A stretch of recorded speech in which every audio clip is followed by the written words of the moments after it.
The dark side of the ocean. Creatures and myths of the deep. For centuries, sailors came home with impossible stories. Tentacled things wide enough to drag a ship under. Silver serpents longer than any vessel they had ever sailed. Lights in the dark water with no explanation. And, for centuries, scientists told them they were wrong. They were not wrong. Every major category of monster that sailors described turned out to have a real animal behind it. Tonight we go into that world, and what we find will be stranger than any story they ever told. Chapter 1. When the Sailors Were Right. If you enjoy our nighttime science journeys here on Earth at Night, remember to like and subscribe. We highly encourage our community to discuss the video topics in the comments and react to other comments. It is the most fun when we share our thoughts. Now, let us begin. For most of recorded history, the people who spent their lives on the ocean believed things that educated people on land considered absurd. They believed in enormous creatures with tentacles wide enough to drag a sailing ship beneath the surface. They believed in sea serpents of impossible length writhing through open water. They believed in fish so large their bodies could be mistaken for islands, in glowing things that pulsed in the dark below the hull, in animals that lived in the deep with no eyes at all, and others with eyes the size of wagon wheels. They told these stories at ports and in taverns, and in the accounts they filed when they returned from long voyages. And for centuries, the response from the scientific establishment was polite dismissal at best and outright contempt at worst. The sailors were right. Not about every detail, not always about the scale, but the deep ocean contains creatures so extraordinary, so far outside the boundaries of what evolution produces at the surface, that almost every major category of monster that sailors described turns out to have a real animal behind it. The tentacled thing that seized ships was a distorted account of the giant squid, an animal with arms up to 10 meters long and eyes the size of dinner plates. The sea serpent, reported in waters all over the world for centuries, was almost certainly, in most cases, the oarfish, a real species that can grow to 8 meters in length, swims vertically near the surface when injured or dying, and looks exactly like a silver-scaled serpent when seen from a small boat in rough water. The glowing things in the dark below the hull were bioluminescent organisms, real, abundant, and producing more light across the deep ocean than every artificial light source on the surface of this planet combined. Tonight we are going into the world that produced those creatures.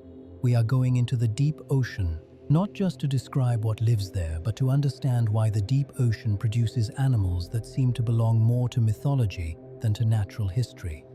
Why a kilometer below the surface evolution runs experiments it simply does not run anywhere else. Why the same forces that make the deep ocean nearly impossible for humans to enter have also, over hundreds of millions of years, filled it with living things that no science fiction writer would have dared to invent. Before we go down, here is a small taste of what is waiting.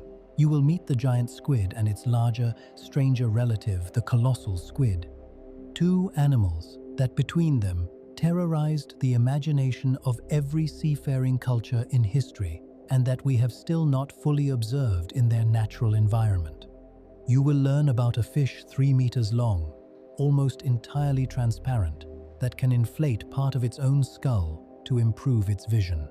You will encounter the goblin shark, an animal so ancient in its lineage that it is sometimes called a living fossil, which hunts by launching its entire jaw outward from its face to seize prey it cannot otherwise reach. You will find out what really lives at temperatures that should make life impossible. You will discover that the scariest thing about the deep ocean is not what we have found, but what we have not. And running through all of it, threading together the biology and the history and the science, is a question that has haunted ocean research since the first sailor came home with an impossible story. What else is down there that we have not yet seen? Chapter 1. When the Sailors Were Right. The North Atlantic in the 18th and 19th centuries was one of the most traveled bodies of water on Earth. Ships crossed it constantly in both directions. The sailors who worked those routes were experienced, observant, and practical. They had no incentive to fabricate monsters. A sea captain who reported something extraordinary risked his reputation every time he wrote it down. And yet, the accounts kept coming. In 1873, two fishermen working off the coast of Newfoundland encountered something they initially thought was floating debris. When one of them struck it with a gaff hook to push it aside, the debris responded. It seized the boat with two enormous arms. The men fought it off with hatchets and kept one of the severed arms as evidence. The arm was brought to a naturalist named Moses Harvey in St. John, who measured it and confirmed what the sailors had been telling maritime culture for centuries. The tentacled thing was real. It was not a legend. It was an animal. That arm belonged to what science was beginning to call Architeuthis dux, the giant squid. An animal that by the time biologists formally described it had already been feared, worshipped, painted, and mythologized by cultures across the entire Atlantic and Pacific for as long as those cultures had ships. The Norse called it the Kraken. Old Norse texts described it as an island-sized creature that rose from the deep and pulled ships under. Japanese woodblock prints showed octopus-like things of impossible size, tangled with ships and divers. Ancient Mediterranean cultures described the twin terrors of Scylla, a many-headed monster that snatched sailors from their vessels, and Charybdis, a whirlpool creature that swallowed ships whole. Different names, different details, the same deep ocean animal distorted through fear and distance and the particular quality of light on open water at 3 in the morning. The sea serpent has an equally solid natural history behind it. The oarfish, Regalecus glesne, is the longest bony fish alive on this planet. It has been confirmed at lengths of up to 8 meters and is believed to potentially grow considerably longer based on partial specimens and unverified sightings. Its body is long, thin, and silver-scaled, with a distinctive red fin running the full length of its back and a crest of red spines over its head. It lives in deep water but surfaces when sick or dying. A dying oarfish, seen from a small boat in rough water, looks precisely like a sea serpent. The resemblance is not a matter of imagination, it is anatomically exact. The frilled shark is another animal that has almost certainly contributed to sea serpent mythology. An ancient lineage that has barely changed in 80 million years, this shark has an eel-like body, a mouth full of 3-pointed teeth arranged in rows that open in a nightmarish display, and a habit of swimming in deep open water in ways that look nothing like what most people picture when they think of a shark. Specimens occasionally surface or wash ashore. Each time, in historical records, they were described as sea monsters. The coelacanth, a fish believed extinct for 65 million years, was rediscovered alive in 1938 when a fisherman brought one to a museum curator in South Africa. The scientific world reacted with genuine shock. An animal thought to have vanished with the dinosaurs, still alive and unchanged in the deep waters off the African coast. The discovery sent a quiet message that the ocean was capable of holding things we had declared impossible. That message has been confirmed repeatedly ever since. In the 1970s, giant squid beaks were found in the stomachs of sperm whales that bore scars from suckers larger than any giant squid ever measured. The animal that made those suckers was something larger than the largest giant squid on record. Scientists named it the colossal squid, Mesonicoteutis hamiltoni. The first specimen recovered in reasonable condition was not brought to the surface until 2007. It weighed nearly 500 kilograms and had eyes estimated at around 27 centimeters in diameter. The largest eyes of any animal alive on Earth today, and scientists still know almost nothing about it. The sailors were right, the monsters were real, and the ocean is still full of things we have not found yet. Tonight we go looking. The Dark Side of the Ocean, Creatures and Myths of the Deep. Chapter 2, Built for the Dark. How deep creatures conquered the impossible. The deep ocean has three properties that should make complex life impossible. The pressure at the bottom of a deep trench is enough to crush a steel drum flat in seconds. The temperature settles just above freezing and stays there regardless of what season exists at the surface. And the darkness is not the darkness of a room with the curtains drawn. It is a darkness that has not been broken by a single photon of natural light in some regions for hundreds of millions of years. Cold, crushing, blind. And yet, the deep ocean is full. Every trench, every plain, every stretch of ocean floor that has ever been visited by a camera or a sampling device has returned evidence of life, not traces of life. Not ancient fossils of things that once lived there. Living organisms, actively feeding, reproducing, evolving, in conditions that would destroy any surface animal within seconds. The reason is that evolution does not care about the conditions we find hostile. It cares only about what works. And over the hundreds of millions of years that the deep ocean has been exactly as cold and dark and crushing as it is today, evolution has built creatures specifically shaped for each of those three walls, not despite the barriers. Through them, the deep ocean did not stop life.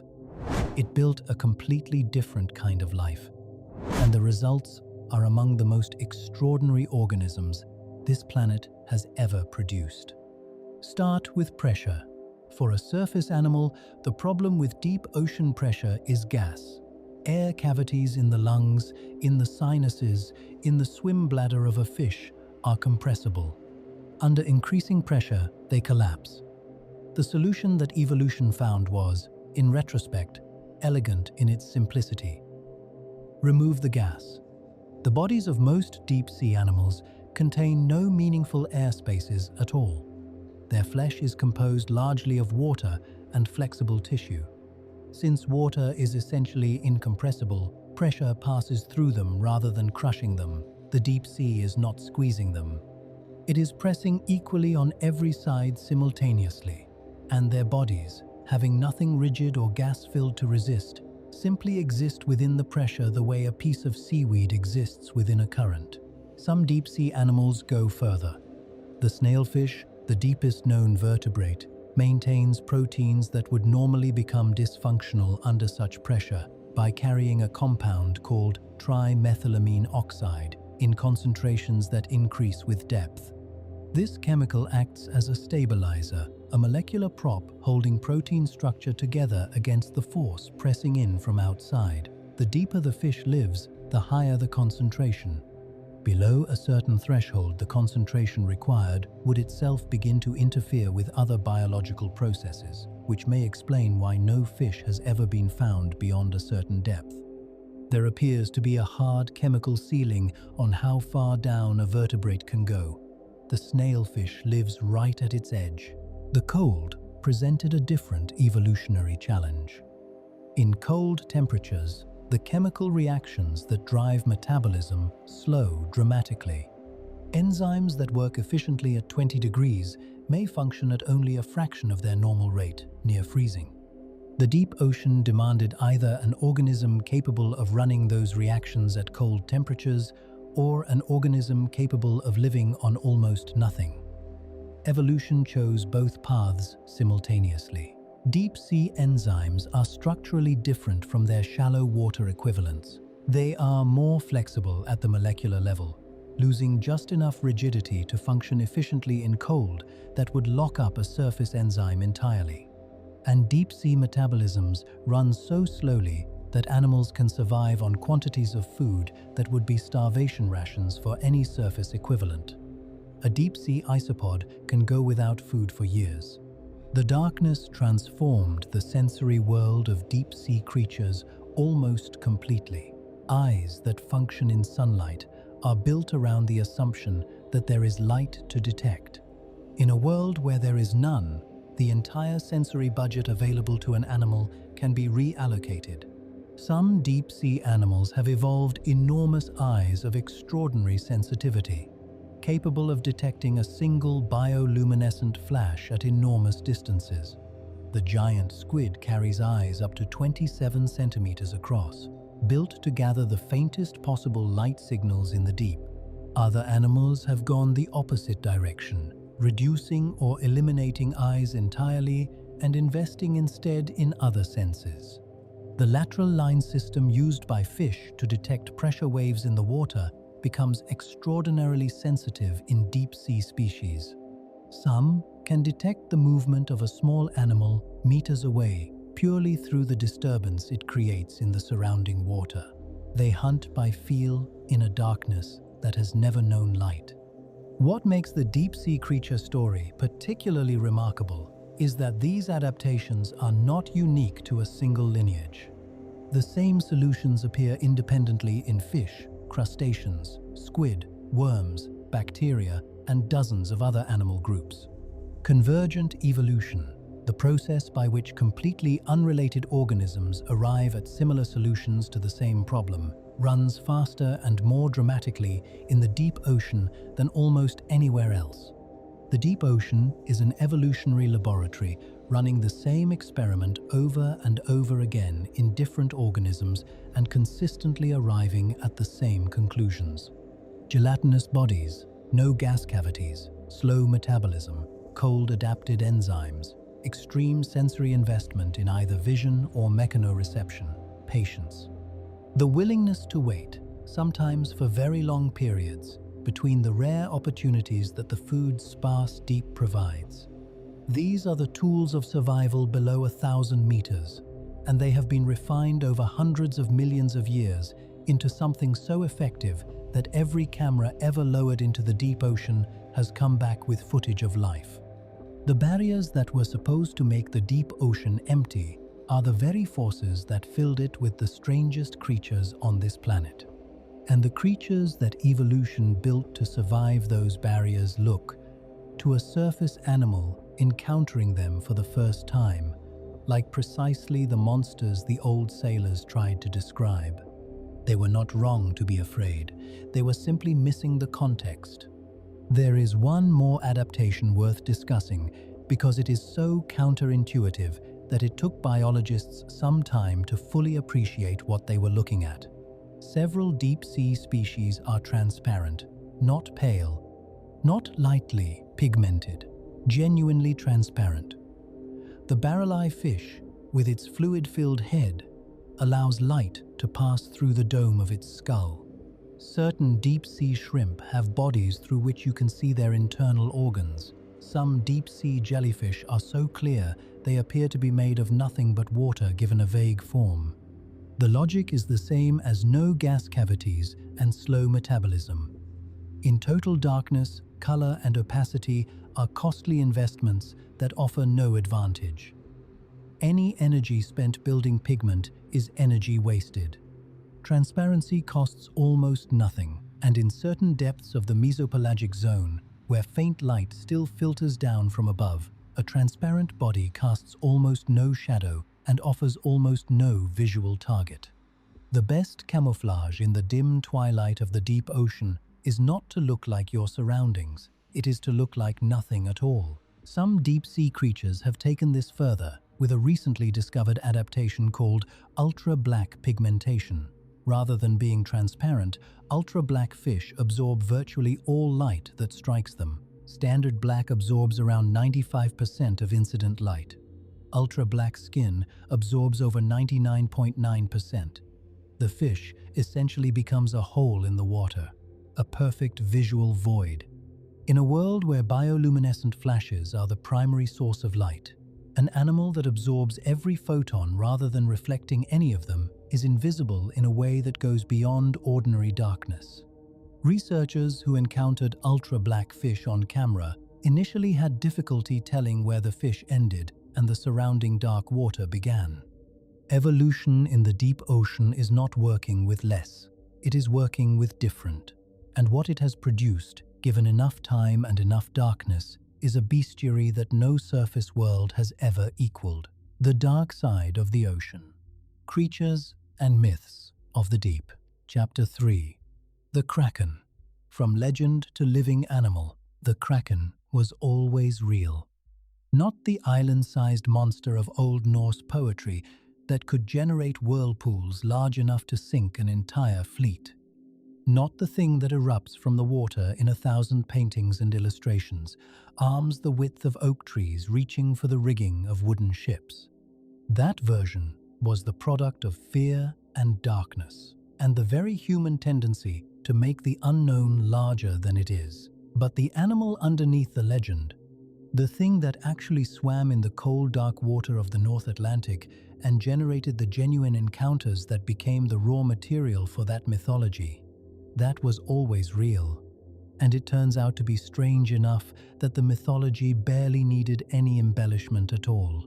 The giant squid, Architeuthis dux, is one of the largest invertebrates on Earth. Its body alone, the mantle, can reach over 2 meters in length.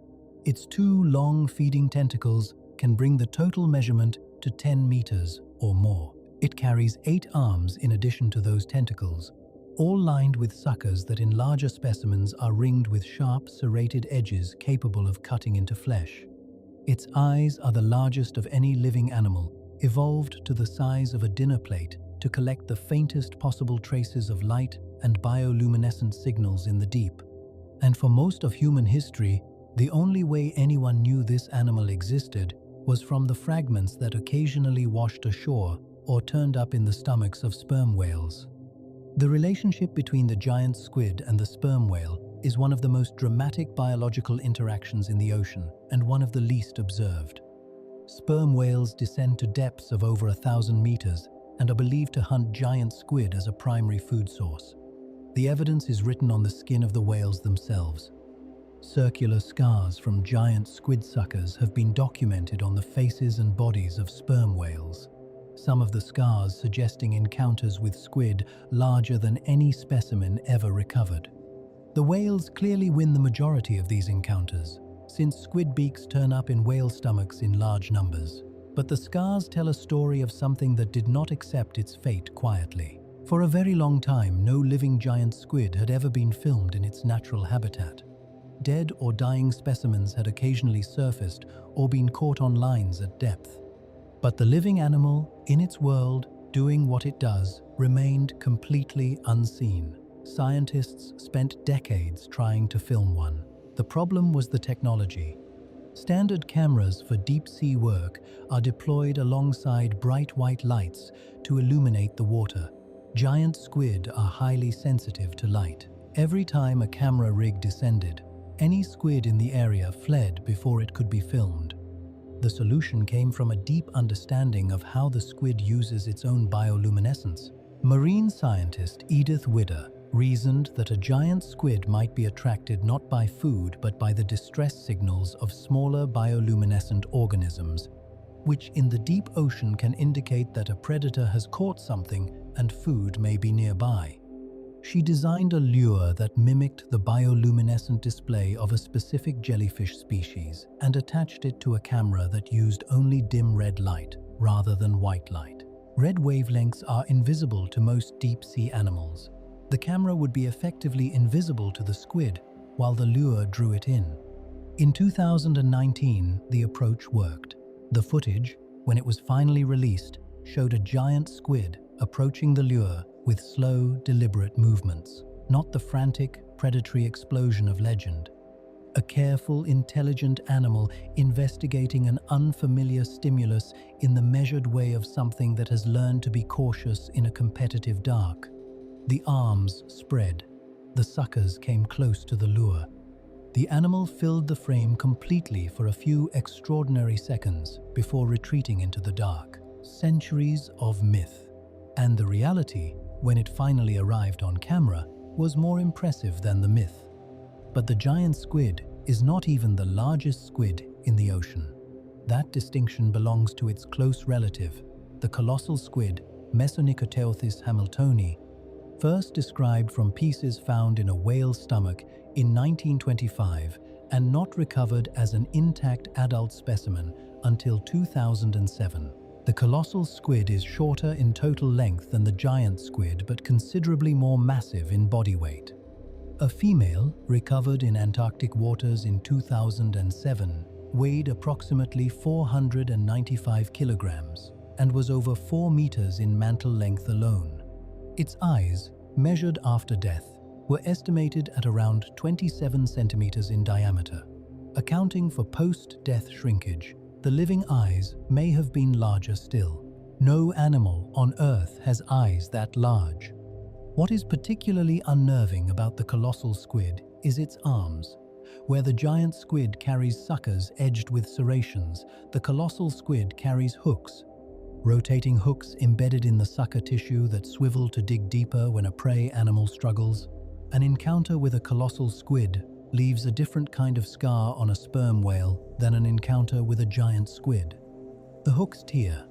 Sperm whales have been recovered with wound patterns consistent with colossal squid attacks that no recovered specimen has yet equaled in size. We have landed spacecraft on asteroids. We have sequenced the genomes of millions of species. We have mapped the surface of every major planetary body in the solar system. And the largest invertebrate on Earth, an animal that may exceed half a ton and carries the largest eyes of any creature alive, remains almost completely unknown. We have never watched a colossal squid hunt. We have never witnessed one reproduce. We do not know how long they live or how they communicate or what proportion of sperm whale diet they represent. We know they exist because we have found their bodies. We do not yet know how they live. The Kraken was always real. It just turned out to be stranger and more magnificent than the legend. There is one more dimension of the giant squid story worth sitting with. Squid, in general, are considered among the most intelligent invertebrates on Earth. The common octopus, the squid's closest well-studied relative, has demonstrated problem-solving abilities, tool use, and what some researchers describe as individual personality. The giant squid has a brain that is proportionally large for a cephalopod. It has an extraordinarily developed visual system. Its nervous system contains some of the largest individual nerve fibers in the animal kingdom, which is in fact one of the reasons it became important to science. Giant squid axons are so large that early neurobiologists used them as model systems to study how nerve impulses travel. Our basic understanding of how the nervous system works was partly built on research conducted on the nerve fibers of an animal that, at the time, had never been seen alive. That detail seems worth a moment of reflection. A creature so mysterious that it had never been directly observed alive contributed to one of the foundational discoveries of modern neuroscience. The giant squid helped us understand the biological mechanism by which all animals, including humans, think and move and respond to the world. And then it went back into the dark and remained unseen for decades longer. Science owes the Kraken something, and the deep ocean is not finished paying its debt. The full ecology of the giant squid population in the North Atlantic and beyond is still largely unknown. Some researchers believe the global population is enormous. The sheer number of squid beaks found in whale stomachs, combined with estimates of sperm whale feeding rates, suggests that squid are consumed in staggering quantities. If sperm whales are eating giant squid at the rates their stomach contents suggest, the total population of giant squid in the ocean must be vast. Vast enough to sustain that predation pressure across an entire ocean. And yet we have only ever seen a handful of individuals alive. The rest of that enormous population goes about its life in the cold and the dark, completely beyond our ability to observe it. The dark side of the ocean. Creatures and myths of the deep. Chapter 4. The sea serpent. What the old stories were actually seeing. There is a particular class of maritime mystery that appears in the records of almost every seafaring culture on Earth. Not the tentacled thing, not the island-sized beast, something different. Something long and sinuous and silver, rising partially from the water with a distinct head, and a body that stretched back along the surface farther than seemed possible, seen from a small boat on open water. Reported by experienced sailors with nothing to gain and reputations to lose, the sea serpent. the accounts are remarkably consistent across cultures that had no contact with each other. In Norwegian waters, it was seen regularly enough that a bishop named Erik Pontoppidan compiled dozens of eyewitness accounts in the 18th century in a serious attempt to describe the animal scientifically. In Japanese tradition, the Ryugu no Tsukai, the messenger of the sea god, was a long silver creature from the deep that appeared at the surface as an omen. In cultures from the Mediterranean to the Pacific Islands, long serpentine creatures emerging from the depths were part of the serious natural history of the ocean rather than the imaginative margins of it. These were not all hallucinations. They were not all exaggerations. Many of them were almost certainly encounters with a real animal that still swims in the deep ocean today and still occasionally surfaces in ways that make it look, with extraordinary precision, like exactly what the sailors described. The oarfish. Regalecus glesne is its formal name, and it is, without contest, the longest bony fish alive on this planet. The confirmed maximum length stands at around 8 meters from the distinctive red-crested head to the tapering end of its body. Unverified, but plausible reports from credible sources suggest lengths of up to 15 meters are possible. Its body is long, thin, and compressed laterally, a ribbon of muscle and silver-scaled skin. Along the entire length of its back runs a fin made of hundreds of separate red rays, giving it the appearance of a mane or crest when seen in the water. The head carries a smaller crown of elongated red spines above the eyes. In its natural habitat, it swims in a vertical orientation, undulating in the water column with its head upward, arms of the fin rays spreading outward. From the side, at a distance, in rough water, with only a portion of its body visible above the surface, the resemblance to a serpentine creature from the deep is not a matter of imagination, it is exact. Oarfish live in the mesopelagic zone at depths ranging from 200 to 1,000 meters. They very rarely surface voluntarily. When they do appear at the surface, it is almost always because they are dying or severely disoriented. This detail matters for the mythology. An oarfish at the surface is an oarfish in distress. Its movements are erratic. It may thrash, it may rise and sink repeatedly. A sailor who encountered such an animal without any prior context for what it was would have experienced exactly what the historical accounts describe. Something large and silver and serpentine emerging from the deep in a way that suggested it had come up from somewhere very far below. In Japanese fishing communities, the oarfish carries a specific cultural significance. It is called the harbinger of earthquakes. When oarfish wash ashore or appear at the surface in unusual numbers, local tradition holds that a seismic event is imminent. The scientific evidence for any causal connection between oarfish behavior and seismic activity is genuinely contested. Some researchers point to the possibility that deep-sea animals might be sensitive to precursory changes in the electromagnetic environment before a quake. Others attribute the correlation to the tendency of any unusual event to be retrospectively connected to the disaster that followed it. What is certain is that the oarfish has become so deeply embedded in the mythology of disaster in Japan that its appearances generate significant public attention whenever they occur.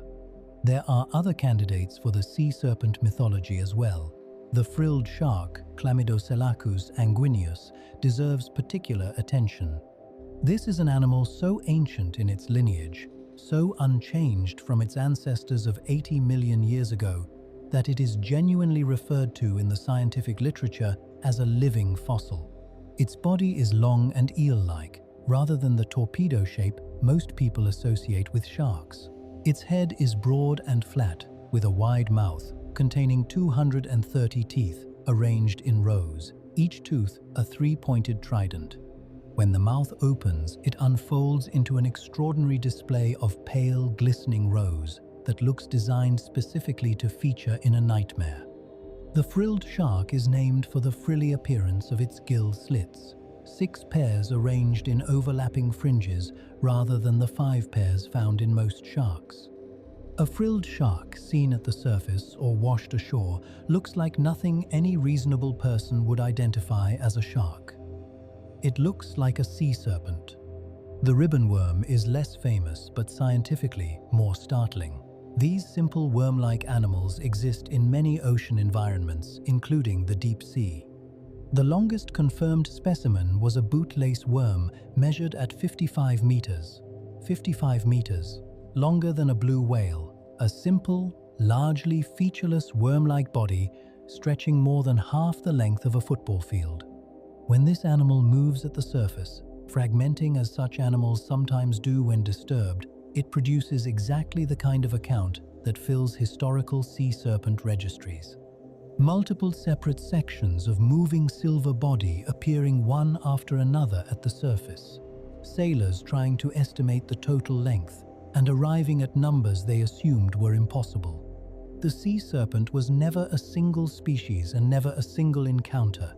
It was the deep ocean announcing itself to the surface world in the only language it had available. The language of occasional appearances by extraordinary animals behaving in ways that a surface world observer had no framework to interpret.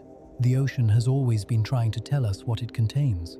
We simply did not know, for a very long time, how to listen. There are a handful of other deep-sea animals that almost certainly contributed to sea serpent sightings without being the primary source. The giant oarfish is the most consistent candidate, but it has company. The large-head hairtail, an elongated silver fish of the deep mid-water, occasionally forms dense schools near the surface at night. Seen from above by lantern light, a mass of long silver fish moving together through the water could easily be interpreted as a single enormous serpentine creature rather than a school of individuals. The deep-sea eel, in its various species, includes forms that grow to considerable length and occasionally appear near the surface in coastal waters. Some species produce larvae called leptocephali that are transparent, ribbon-shaped, and can themselves reach surprising sizes before metamorphosing into their adult form. The ocean is layered with such animals. Long, pale, strange, moving in ways that do not fit any category a surface observer would readily have available. The sea serpent mythology did not emerge from imagination. It emerged from genuine encounters with a deep ocean that was sending representatives to the surface with some regularity, each one representing a world that no one had yet mapped or named or described in any systematic way. What changed was not the ocean. What changed was the science. When naturalists of the 19th century began to systematically collect specimens and compare accounts, the mythology began to acquire real animals behind it. Not one animal, many. Each one responsible for a subset of the sightings. Each one capable, in the right circumstances, of producing exactly the encounter that a careful observer would have recorded. The monsters were not imaginary. They were deep-sea creatures, doing what deep-sea creatures occasionally do when they are dying or disoriented or simply caught near a surface where human eyes were watching. The sea serpent is solved. The deep ocean, however, is not.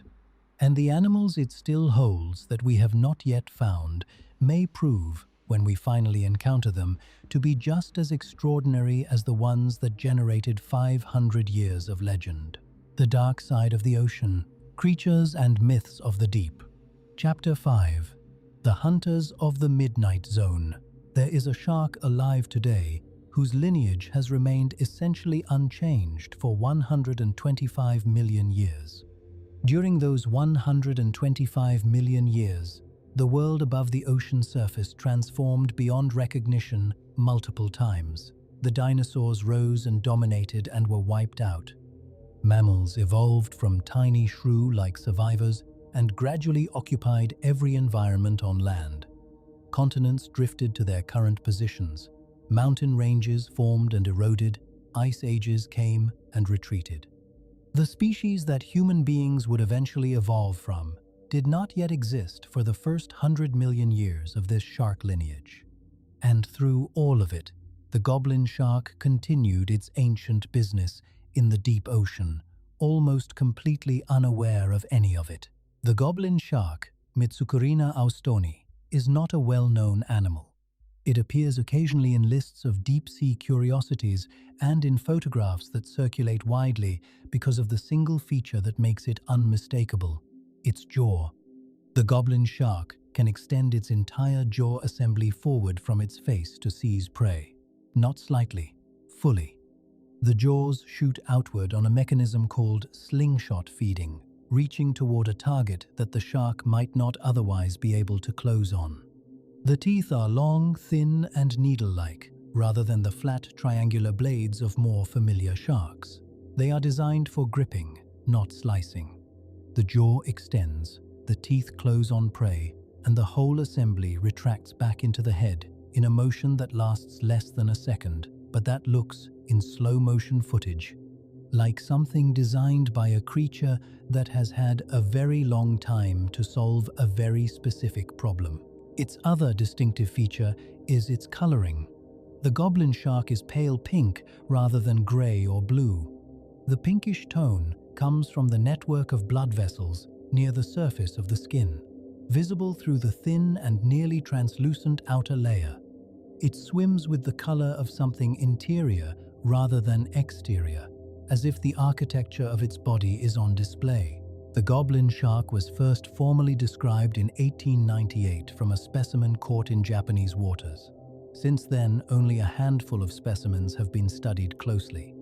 It lives at depths below 200 meters and potentially much deeper.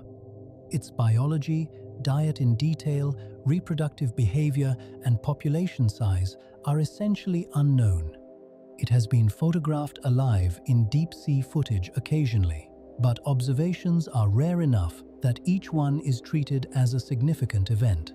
For comparison, sharks as a group have been in the ocean for approximately 450 million years.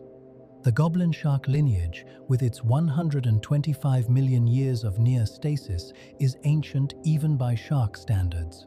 It belongs to a family called Mitsukurinidae, of which it is the only living member. The rest of the family is extinct. The goblin shark is a solitary survivor of a lineage that has been watching the rest of the ocean change around it for longer than the continents have been in their current positions. The deep ocean contains other ancient hunters with similarly long histories. The frilled shark, discussed in our previous chapter, is not just a sea serpent candidate. It is a genuine predator of the deep mid-water with a feeding strategy quite different from most modern sharks. Rather than the swift pursuit tactics of open water hunters, the frilled shark is believed to curl its flexible body like a spring and lunge forward at prey with a strike that uses its entire length as a lever. Its multiple rows of rear-facing teeth make escape from its grip almost impossible. It feeds primarily on squid and appears well adapted to catching fast-moving prey in confined spaces. The six-gill shark is another ancient form found in deep water. At depths between 90 and more than 1,800 meters, the six-gill shark is the largest predator routinely encountered in the deep ocean. It can reach lengths of over 5 meters and is believed to be capable of catching a wide range of prey, including other sharks, rays, and whatever large animals pass within range. Its lineage is older than the dinosaurs. What unites these ancient survivors is not stubbornness or resistance to change. It is the stability of the deep ocean environment itself. The deep ocean changes slowly, very slowly. The temperature, the pressure, the chemistry, the basic ecological structure of the deep have remained remarkably consistent over geological time compared to the surface environments where evolution tends to run faster and more dramatically. In a stable environment, a body plan that already works well has less pressure to change. The goblin shark works, the frilled shark works, the six-gill shark works. And so they have continued, through the extinctions and the upheavals and the transformations of the surface world, doing what they do in the cold and the dark. There are also hunters in the midnight zone that are nothing like sharks at all. The black dragonfish carries a photophore just below each eye that produces red bioluminescent light. Red wavelengths are invisible to most deep-sea animals, so the dragonfish uses this private torch to illuminate prey in complete secrecy. Its targets can be seen but cannot detect the light that exposes them. It is a technological advantage that took 200 million years of evolution to produce. The chimera, also known as the ghost shark, is not a true shark but a related cartilaginous fish with a soft body, a long whip tail, and large eyes suited to the dim. It grazes on the sea floor, using its flat grinding teeth to crush the shells of invertebrates in a slow, patient style that contrasts completely with the violence of its fellow deep-water predators. The midnight zone is not a simple darkness. It is a layered ecosystem of hunters and hunted, ancient lineages and recent arrivals, animals armed with light and animals armed with darkness, all navigating the same cold, pressure-filled space and competing for the same scarce resources. Every strategy that works in sunlight has a darker equivalent down here. Every predator and every prey has found a way to play its role in the permanent night. One hunter that deserves particular attention is the fangtooth fish. In terms of size, it is unremarkable. It rarely exceeds 15 centimeters in body length. But relative to that body length, it carries the proportionally largest teeth of any fish in the ocean. The lower canine teeth are so long that the fangtooth literally cannot close its mouth fully. Two of the lower teeth fit into special sockets in the skull when the mouth is near closed, because there is simply nowhere else for them to go. The fangtooth drifts slowly through the deep, with its mouth perpetually slightly open, waiting. Its eyes are small, and its vision in the dark is limited. It does not hunt by sight. It relies on the movement-sensitive system running along its body to detect the approach of anything it can seize. When contact happens, the jaw closes on whatever is there, and the inward-facing teeth ensure nothing that enters comes back out again. The fangtooth does not need to be fast, it only needs to be ready. The deep ocean favors readiness over speed. Food arrives unpredictably and must be captured whenever it does. The most successful midnight zone predators are not the most aggressive or the most powerful. They are the ones best designed for the long, patient wait, followed by the brief, decisive moment. Their entire physiology is built around maximizing the return from each rare opportunity. Slow heartbeat, minimal movement, maximum alertness, and when the moment comes, a strike designed to waste nothing. There is something almost meditative about the deep ocean predator lifestyle, and perhaps that is not the strangest thing to sit with on a quiet night. The Dark Side of the Ocean, Creatures and Myths of the Deep, Chapter 6, The Living Light Show. For centuries, sailors reported something that no scientist on land could explain or fully believe.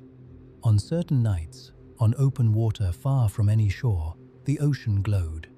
Not a faint shimmer, not a reflection of stars, a genuine cold blue light spreading across the surface and pulsing from below. The wake of a ship would trail green fire for hundreds of meters. A hand dipped into the water would come out, surrounded by soft luminescence. Objects thrown overboard would sink through light as they descended. Sailors wrote about it in their logs with a combination of wonder and discomfort. Something in the ocean was producing light, something alive. They were right, of course. What they were seeing was bioluminescence, and they were only seeing the surface expression of something that, deeper down, is orders of magnitude more dramatic. Between 200 and 1,000 meters of depth, researchers now estimate that approximately 80% of all animals produce their own light. Not a few unusual species in a particular region, 80%. The living community of the deep ocean is more luminescent than it is not. Bioluminescence has evolved independently, at least 40 times, in separate lineages across the history of life on Earth. Nature keeps arriving at the same conclusion. In the dark, light is useful enough to be worth building from scratch, over and over again. The chemistry is clean and ancient. a molecule called luciferin reacts with oxygen in the presence of an enzyme called luciferase, releasing energy as photons rather than as heat. The reaction is extraordinarily efficient.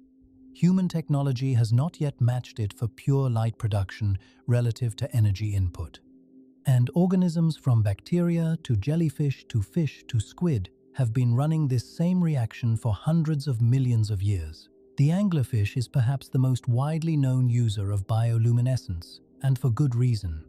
The female deep-sea anglerfish carries a modified spine on her forehead that evolution has transformed over millions of years into a flexible, glowing lure. Inside the lure, colonies of bioluminescent bacteria are cultivated by the fish, and their light is sustained and shaped into a soft pulse that mimics a small glowing organism drifting in the water. The prey that approaches that lure sees nothing of the anglerfish behind it. The lure hangs in the dark. Something approaches to investigate. The jaw opens faster than the prey can react, and the encounter ends. The anglerfish does not chase, she waits. The light does the work. What makes the anglerfish lure particularly interesting is that the fish does not generate the bioluminescence herself. She farms it. She maintains a relationship with specific bacteria housed inside the lure, providing them with the conditions they need to thrive while using the light they produce. This partnership between the fish and its bacterial colony has been sustained by evolution for an extraordinary period of time. Different anglerfish species carry slightly different bacterial strains in their lures, suggesting that the partnerships were established independently multiple times and have since diversified along with the fish themselves. The hatchetfish takes a completely different approach. It lives in the dim twilight zone, where faint traces of downwelling light still reach, and it faces a predator problem that its habitat creates. Predators looking up from below can detect animals silhouetted against the faint light above.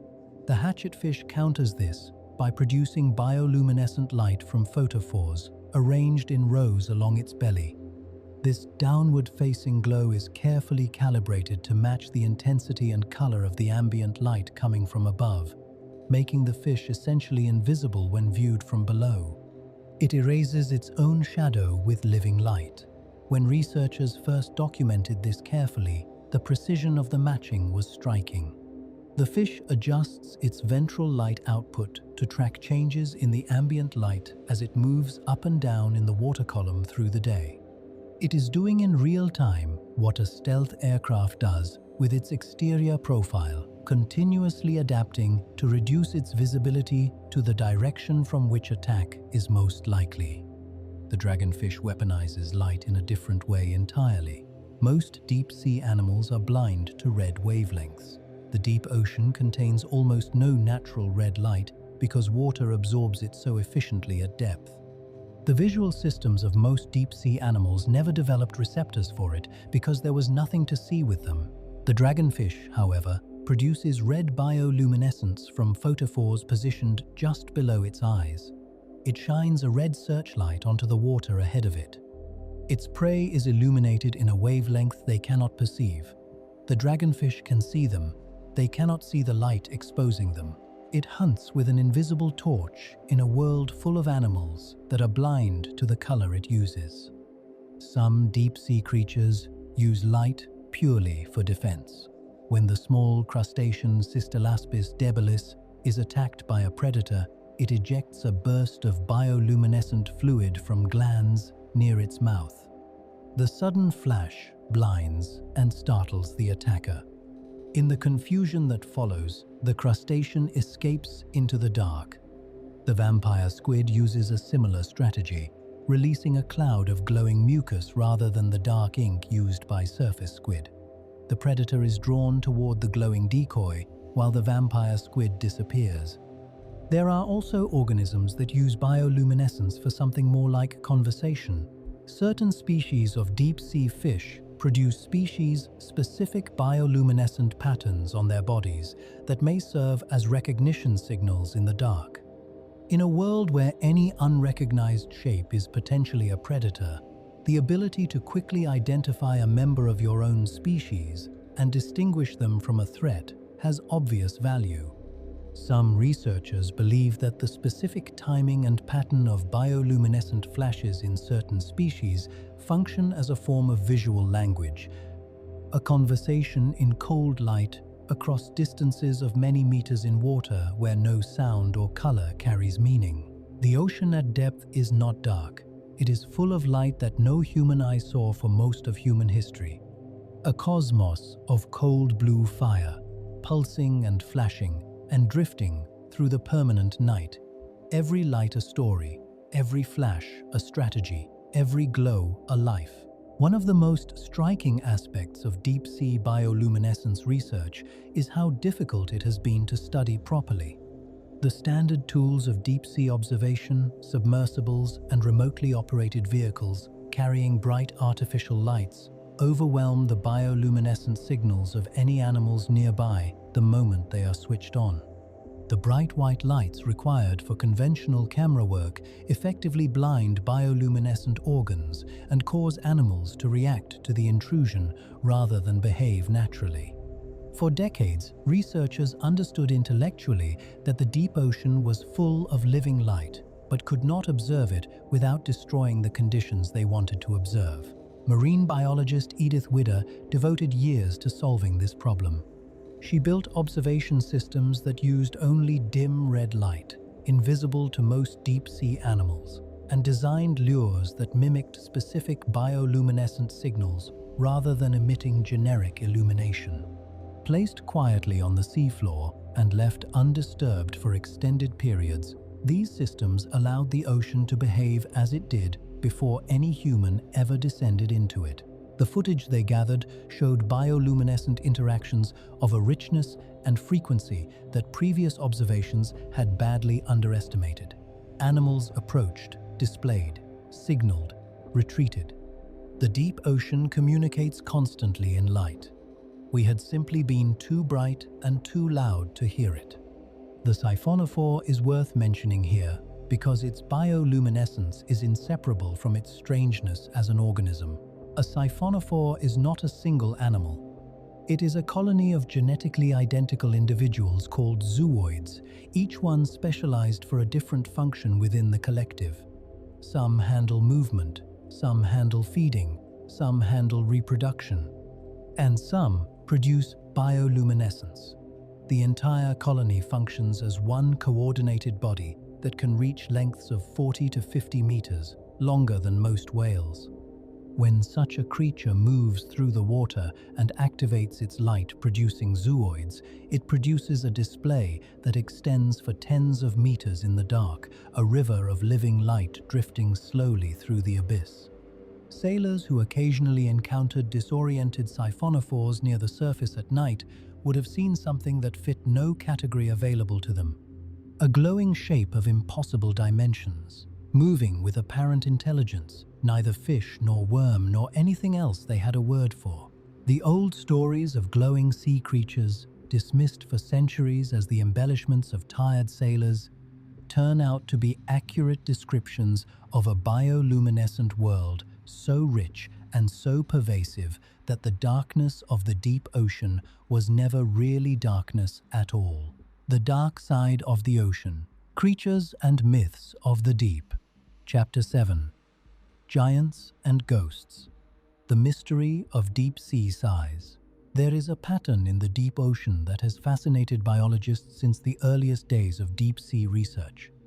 Some things down there are enormous. The giant squid, the colossal squid, the giant isopod, a crustacean resembling an enormous pillbug that can reach 45 centimeters in length, roughly the size of a large cat.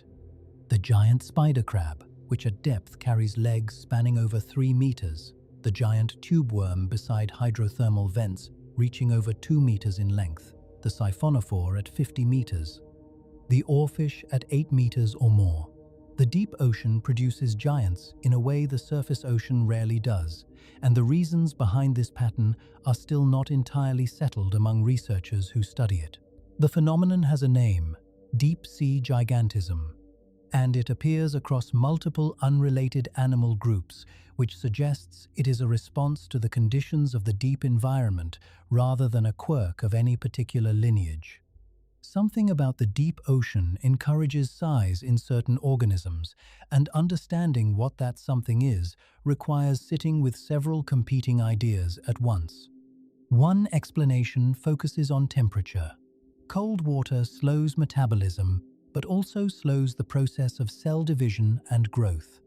Animals in cold water tend to live longer before reproducing, which means they have more time to grow. In some species, the relationship between cold temperature and final body size is almost linear. The colder the water, the larger the adult. This is known as the temperature size rule, and it operates in a range of marine invertebrates. In the cold, deep ocean, where temperatures rarely rise above 4 degrees, the rule has had millions of years to push size to extremes. A second explanation focuses on food availability. In the deep ocean, food arrives unpredictably.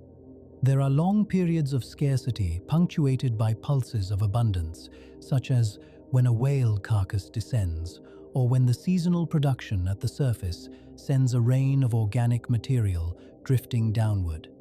An animal with a larger body has more energy reserves and can survive longer periods of scarcity. This selective pressure for fat storage and energy reservation over millions of years could push toward larger body sizes in species that need to endure long fasts. The giant isopod is believed capable of surviving without food for years, sustained by fat reserves accumulated during rare periods of abundance. Its size is partly a famine survival strategy. A third factor is the role of oxygen in deep ocean physiology. In some deep water layers, particularly the oxygen minimum zone that sits between roughly 200 and 1,000 meters depth in many oceans, dissolved oxygen concentrations drop to extremely low levels. Animals that breathe through gills struggle in these zones because the oxygen they can extract from the water is insufficient for high-energy activity. But larger animals have a lower surface-to-volume ratio, which affects how quickly they exchange gases with the surrounding water. At low oxygen concentrations, the relationship between body size and metabolic demand shifts in ways that can favor larger forms. In this context, large size may be not just an advantage, but a prerequisite for surviving certain deep ocean environments. None of these explanations fully accounts for every instance of deep-sea gigantism. The giant squid lives at depths where temperatures are cold but not extreme, and its gigantism has as much to do with the arms race between squid and sperm whale as with any temperature effect. The siphonophore is large for completely different structural reasons related to its colonial nature rather than individual cell size. Deep-sea gigantism may be several separate phenomena that share a name and a superficial resemblance without sharing an underlying cause. Alongside the giants, there is a separate phenomenon that operates in the opposite direction. In the very deepest environments, the Hadal zone below 6,000 meters, many animals are surprisingly small. The amphipods that swarm in enormous numbers at the bottom of the Mariana Trench are small crustaceans, despite being among the dominant animals of their environment. The snailfish that holds the record for the deepest vertebrate is not large. At extreme depth, the physical constraints of building and maintaining a large body under enormous pressure may outweigh whatever advantages size would provide. The gigantism of the middle depths gives way to efficiency at the bottom. The result is a size landscape in the deep ocean that is almost the opposite of what most people expect. The largest animals are not at the surface where food and light are abundant. They are in the dark, in the cold, in the zones where nothing should thrive. And the animals at the very bottom of the accessible ocean are paradoxically modest in size, precise and economical in their construction, perfectly shaped for a world where every excess is a liability. The ghost aspect of this chapter title refers to something else that deserves attention. The deep ocean contains a substantial number of animals that are all but invisible, not because they are small, but because they are transparent. the barrel-eye fish with its transparent fluid-filled skull, the glass squid, whose body is nearly entirely clear and whose only visible internal structures are the gut and a pair of rotating eyes, the transparent sea cucumber drifting in open water at depth, the juvenile forms of many deep-sea fish which pass through a transparent larval stage before developing into their adult coloring. Deep-sea transparency is its own kind of gigantism in reverse. Not an increase in size, but an erasure of presence. An animal that cannot be seen is an animal that cannot be eaten. In a world of scarce food and patient predators, becoming a ghost may be the most effective survival strategy of all. The giants of the deep ocean and the ghosts of the deep ocean share an origin in the same extreme conditions. What they represent together is a demonstration of how far evolution will go when given enough time and enough pressure, not just larger, not just smaller, but genuinely different, in ways that the surface ocean never produces, because the surface never demands quite as much. The Japanese spider crab deserves a mention here as a creature that bridges the deep sea and the shallow. Found in the waters off Japan at depths between 50 and 600 meters, it carries legs that can span over 3.5 meters from tip to tip and may live for over 100 years.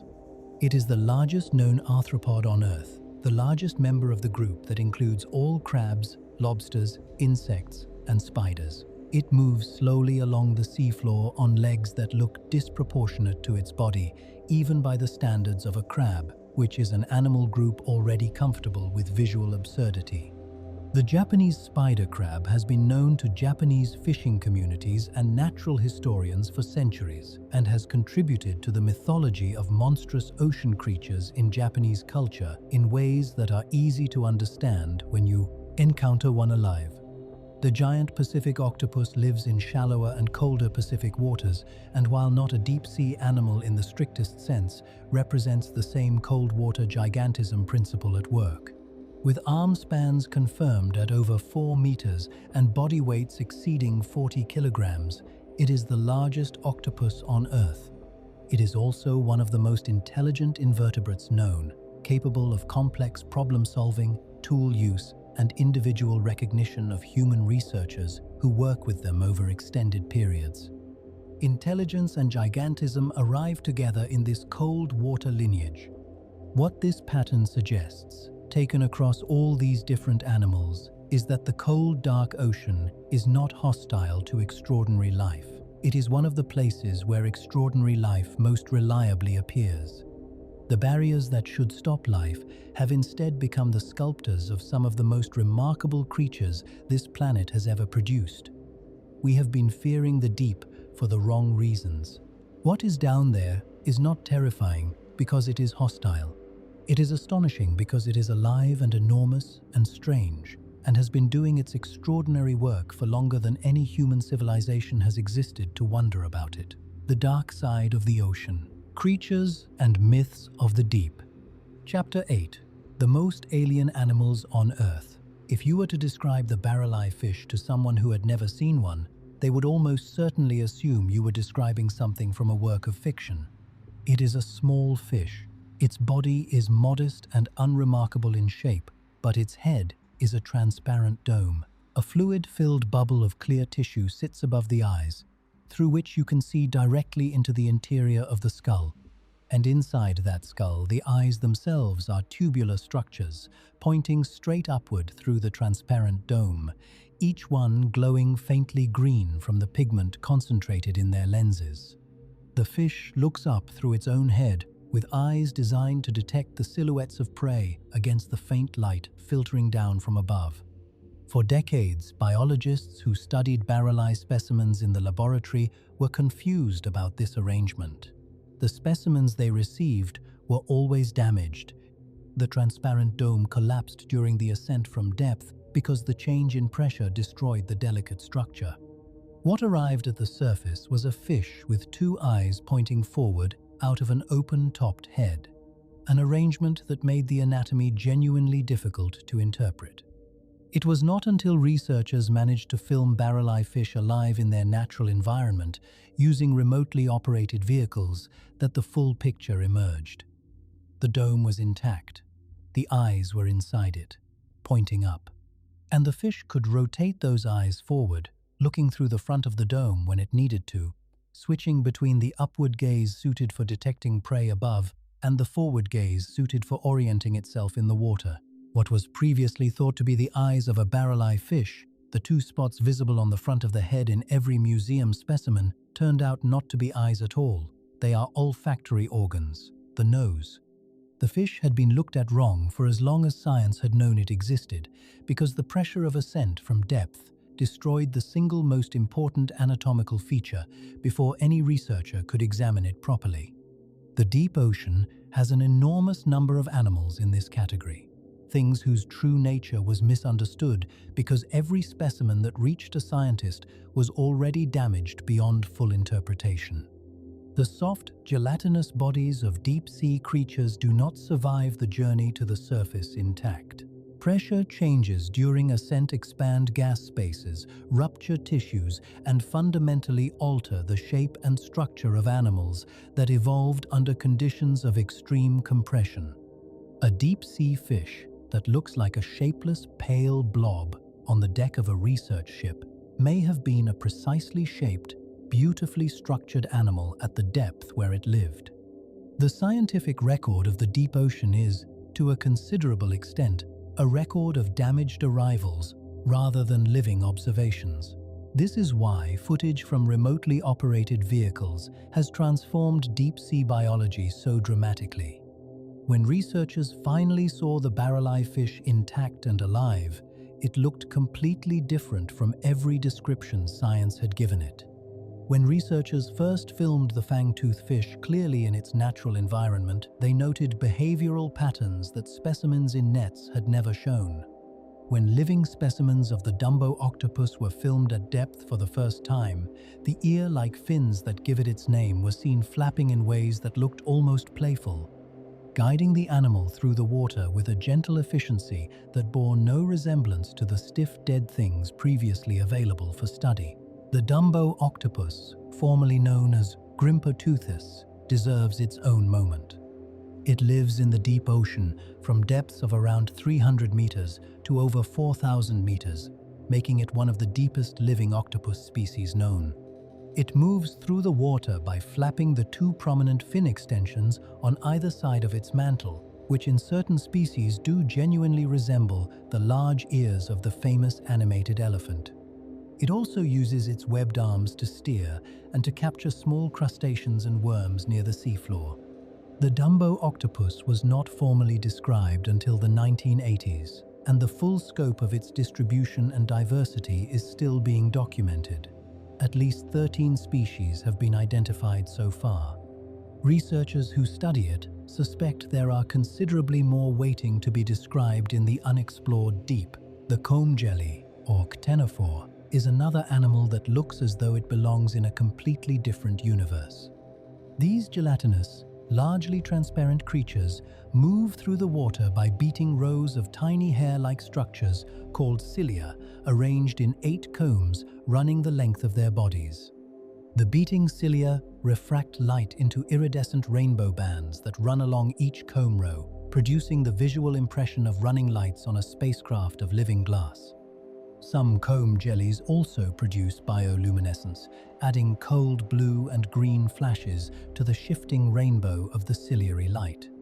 They are among the most visually extraordinary organisms in the ocean, and they move through it in complete silence, trailing their tentacles through the water to catch whatever small organisms brush against them. What biologists have discovered in recent years about comb jellies has genuinely surprised the scientific community.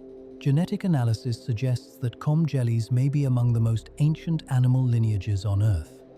Some analyses suggest they branched from the main animal tree of life before sponges did, meaning they may represent the earliest surviving animal body plan. Yet their nervous systems, while simple, are real and functional. If comb jellies are as ancient as the genetics suggest, they may tell us something about how animal nervous systems first evolved. The deep ocean does not just contain extraordinary animals, it may contain the key to understanding how all animals, including humans, first came to exist. The sea pig is less glamorous, but no less strange. These are sea cucumbers, relatives of sea urchins and starfish, that live on the abyssal plain.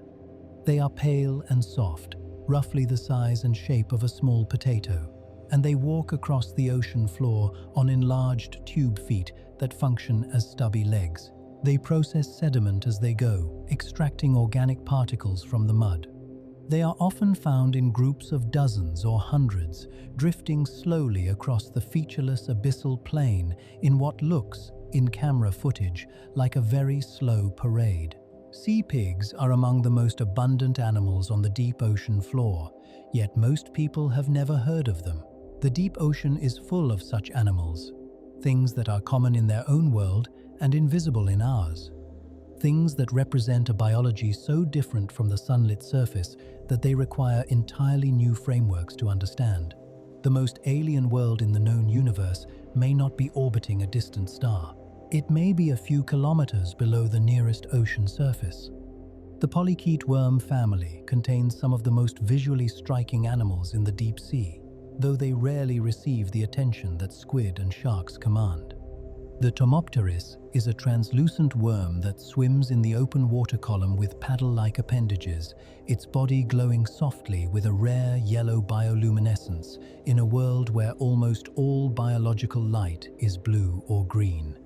The bobbit worm on the seafloor, which can reach 3 meters in length, buries itself in the sediment with only its jaws exposed and strikes at passing fish with a speed that stuns them before they can react. Its jaws can slice a small fish cleanly in two. Then there is the stoplight loosejaw, a dragonfish relative with a jaw construction so extreme it seems structurally impossible. The lower jaw is a bare bone frame with no skin connecting it to the rest of the head. The fish is essentially a swimming jaw. The absence of flesh means the jaw can open to an enormous angle while generating almost no pressure wave in the water ahead of it. Prey that might detect the approach of an ordinary jaw through mechanoreception never feels the loose jaw coming. The name stoplight comes from the red and green photophores it carries. 2 different wavelengths of light for 2 different uses.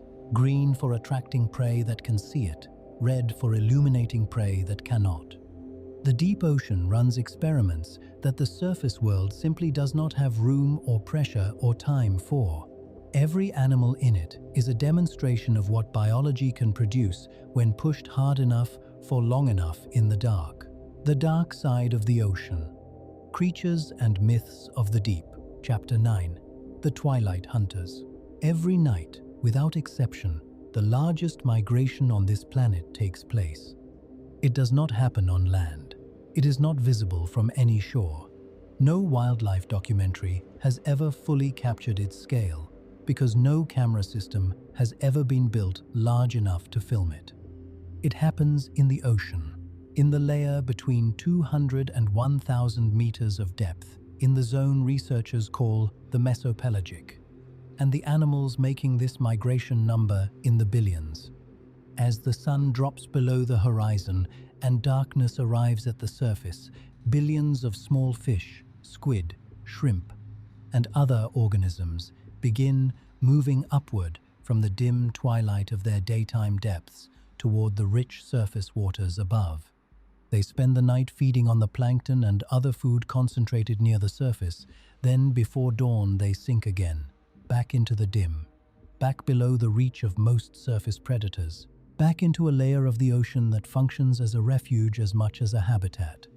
This journey covers hundreds of meters in each direction and is completed every single day and night by a total biomass so large that the first oceanographers to detect it using sonar thought their instruments were showing them a false seafloor. The mass of organisms reflected sound signals so strongly that it appeared as solid ground. They named it the deep scattering layer before they understood what it was. The animals of the Twilight Zone are a distinct and extraordinary community. They are not the creatures of the sunlit surface. and they are not the creatures of the permanent abyss. They live in between, in a world defined by gradient and change, where the light fades but never fully disappears, and where the pressure is significant but not the crushing extremity of the Hadal Deep. This zone has shaped its own particular suite of adaptations and its own particular categories of hunter. The lanternfish is perhaps the most numerically abundant vertebrate in the ocean. There may be more individual lanternfish than any other backboned animal on this planet, though estimating their true numbers is difficult. They are small, usually between 2 and 15 centimeters, and they carry rows of photophores along their undersides that produce the gentle glow that gives the family its name. Like the hatchetfish, they use ventral bioluminescence to match the faint light above and reduce their visibility to predators looking upward from below. Different species carry photophore patterns in slightly different arrangements, which may function as species recognition signals, allowing individuals to identify potential mates in the low light conditions of the zone. Lanternfish are a cornerstone of the mesopelagic food web, consumed in enormous quantities by tuna, swordfish, seabirds, and marine mammals, and in turn consuming the tiny copepods and other zooplankton that feed on surface phytoplankton. The hatchetfish was mentioned in our bioluminescence chapter for its ventral camouflage strategy, but its full biology deserves more attention here. The hatchetfish body is compressed into a deep, narrow profile that looks, viewed from the side, exactly like a small hatchet blade. The eyes are large and tubular, pointing upward. The mouth angles sharply downward.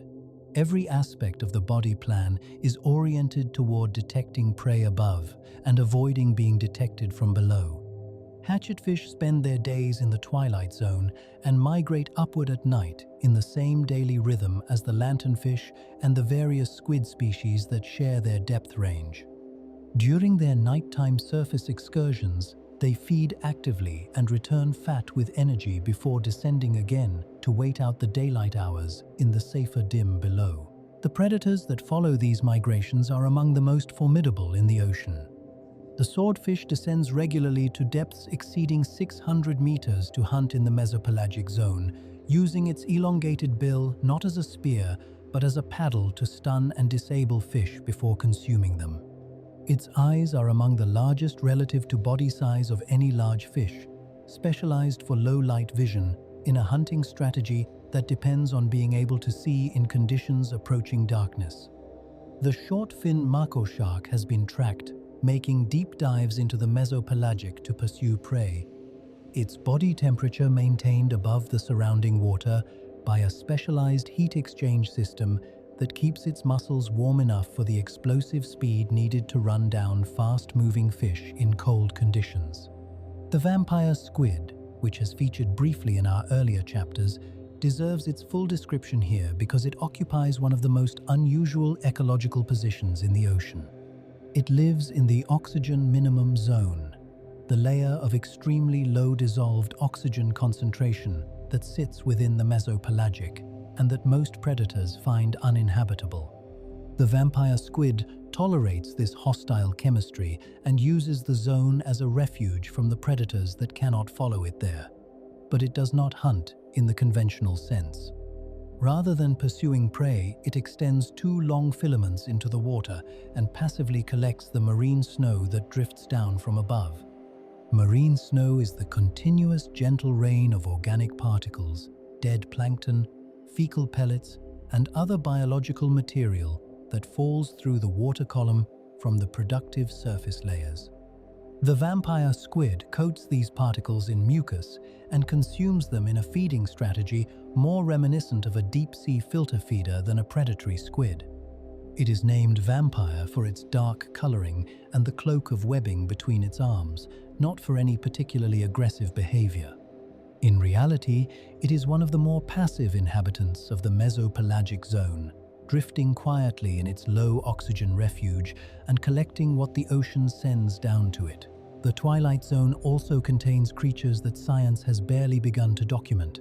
Surveys using acoustic methods suggest the total biomass of mesopelagic fish alone may be 10 times higher than previous trawl-based estimates indicated. The vast majority of animals living in this zone are never caught in nets because they are fast enough to avoid them, small enough to pass through them, or transparent enough that they are not noticed in samples. The true community of the mesopelagic may be one of the most species-rich assemblages in the entire ocean, most of it still unknown, all of it making its nightly migration with a regularity that has not wavered for millions of years. Every night, the ocean rises toward us and then retreats. We have been swimming on the surface of that migration for the entire history of our species without knowing it was there. The myctophid family, which includes the lanternfish, is believed to contain somewhere between 200 and 250 species globally, making it one of the most species-rich families of deep-sea fish. Yet despite their extraordinary abundance and ecological importance, myctophids are rarely studied in detail because working with them is difficult.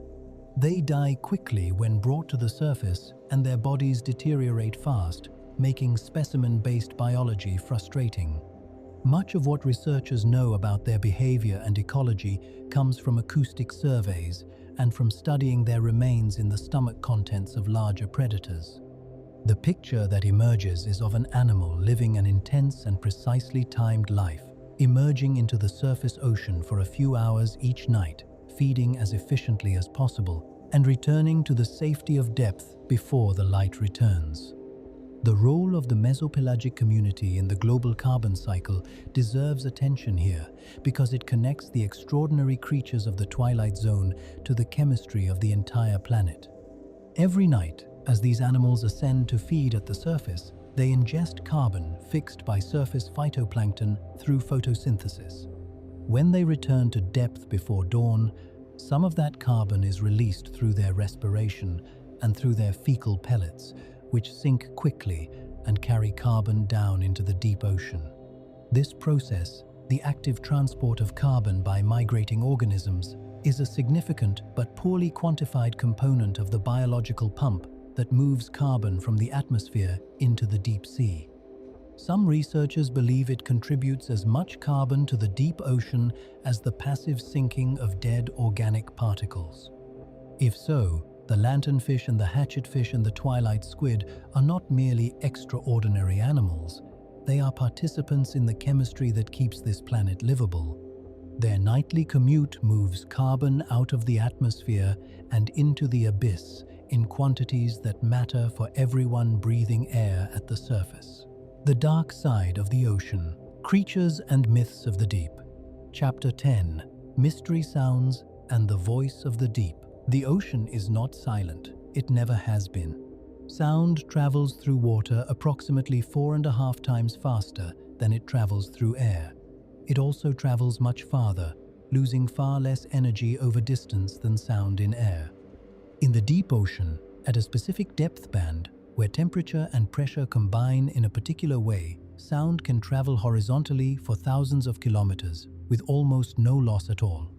This natural acoustic channel, called the SOFAR channel, was discovered by researchers in the 1940s and was immediately recognized as one of the most remarkable physical properties of the ocean. An explosion set off in the SOFAR channel has been detected by hydrophones on the opposite side of the planet. The deep ocean is a global telephone network built from physics. Animals have been using this network for longer than our species has existed. The blue whale, the largest animal alive on Earth today, produces the lowest frequency calls of any known animal. These calls can reach frequencies below 15 Hz, well below the threshold of human hearing, and travel through the SOFAR channel with almost no loss of energy for thousands of kilometers. A blue whale calling off one continent may be in acoustic contact with individuals near another. Whether the whales are genuinely exchanging information across these distances or simply broadcasting into an ocean they have no way of knowing remains an open question, but the physics makes the connection possible. And in an ocean that has been shaped by survival, the fact that blue whale calls carry so far is almost certainly not an accident. Sperm whales produce something entirely different. Their echolocation clicks are among the loudest biological sounds ever measured. At close range, they can reach over 200 decibels, exceeding the sound level of a jet engine. These clicks are not just loud. They are directional and precisely shaped, focused into a beam that allows the whale to construct a detailed acoustic image of the water ahead of it. A sperm whale hunting giant squid in total darkness is navigating and attacking, using sound in a way that human sonar technology has only partially learned to replicate. The clicks bounce off the squid, return to the whale, and are processed by a brain evolved over millions of years to extract precise distance, size, and movement information from the echoes. Sperm whales also produce complex sequences of clicks called codas that are specific to particular social groups. Different populations of sperm whales around the world use different codas. The codas of one population are distinct from those of another. Calves learn the coda of their family group during early development. The pattern persists across generations in a way that constitutes cultural transmission, the passing of learned behavior from one generation to the next outside of genetics. Sperm whale culture is encoded in sound, maintained by learning, and preserved in the acoustic memory of every individual in a pod. This is not unique to large whales. Deep-sea fish communicate through sound in ways that have only recently been documented. The oyster toadfish produces a boat whistle call during breeding season that carries significant distances through water. Certain deep-sea dragonfish tap their fin rays against their body to produce percussive sounds. Snapping shrimp create one of the dominant ambient soundscapes in many coastal and shallow ocean environments. Each snap produced by a single claw closing so fast it generates a cavitation bubble that collapses with an audible pop. In deeper water, the acoustic environment is quieter but not silent, filled with the clicks and calls of fish and whales and the geological sounds of a living sea floor. The mystery sounds are what have most captured public imagination. In 1997, the National Oceanic and Atmospheric Administration was operating a network of hydrophones across the Pacific Ocean, originally built to track submarines during the Cold War era. These instruments, placed at so far channel depth where their sensitivity to distant sounds was at maximum, picked up something unusual. An ultra-low frequency sound of extraordinary power, rising and falling over roughly 1 minute before fading. It was detected simultaneously on multiple hydrophone arrays separated by thousands of kilometers.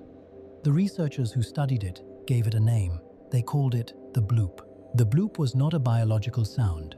The frequencies were too low and the power too great for any known animal. It was not a recognized geological signal either. For years it remained genuinely unexplained, and in the space that genuine mystery creates, speculation filled in. A creature too large to have been catalogued, an unknown geological process. Something from the deep that did not fit any existing category. The eventual explanation, reached after years of careful analysis, was both mundane and, in its own way, magnificent. The bloop was the sound of a large icequake, a massive cracking and movement of Antarctic ice, the kind of event that releases enormous acoustic energy and that, under the right conditions, can propagate through the SOFAR channel for thousands of kilometers. The mystery dissolved into geology.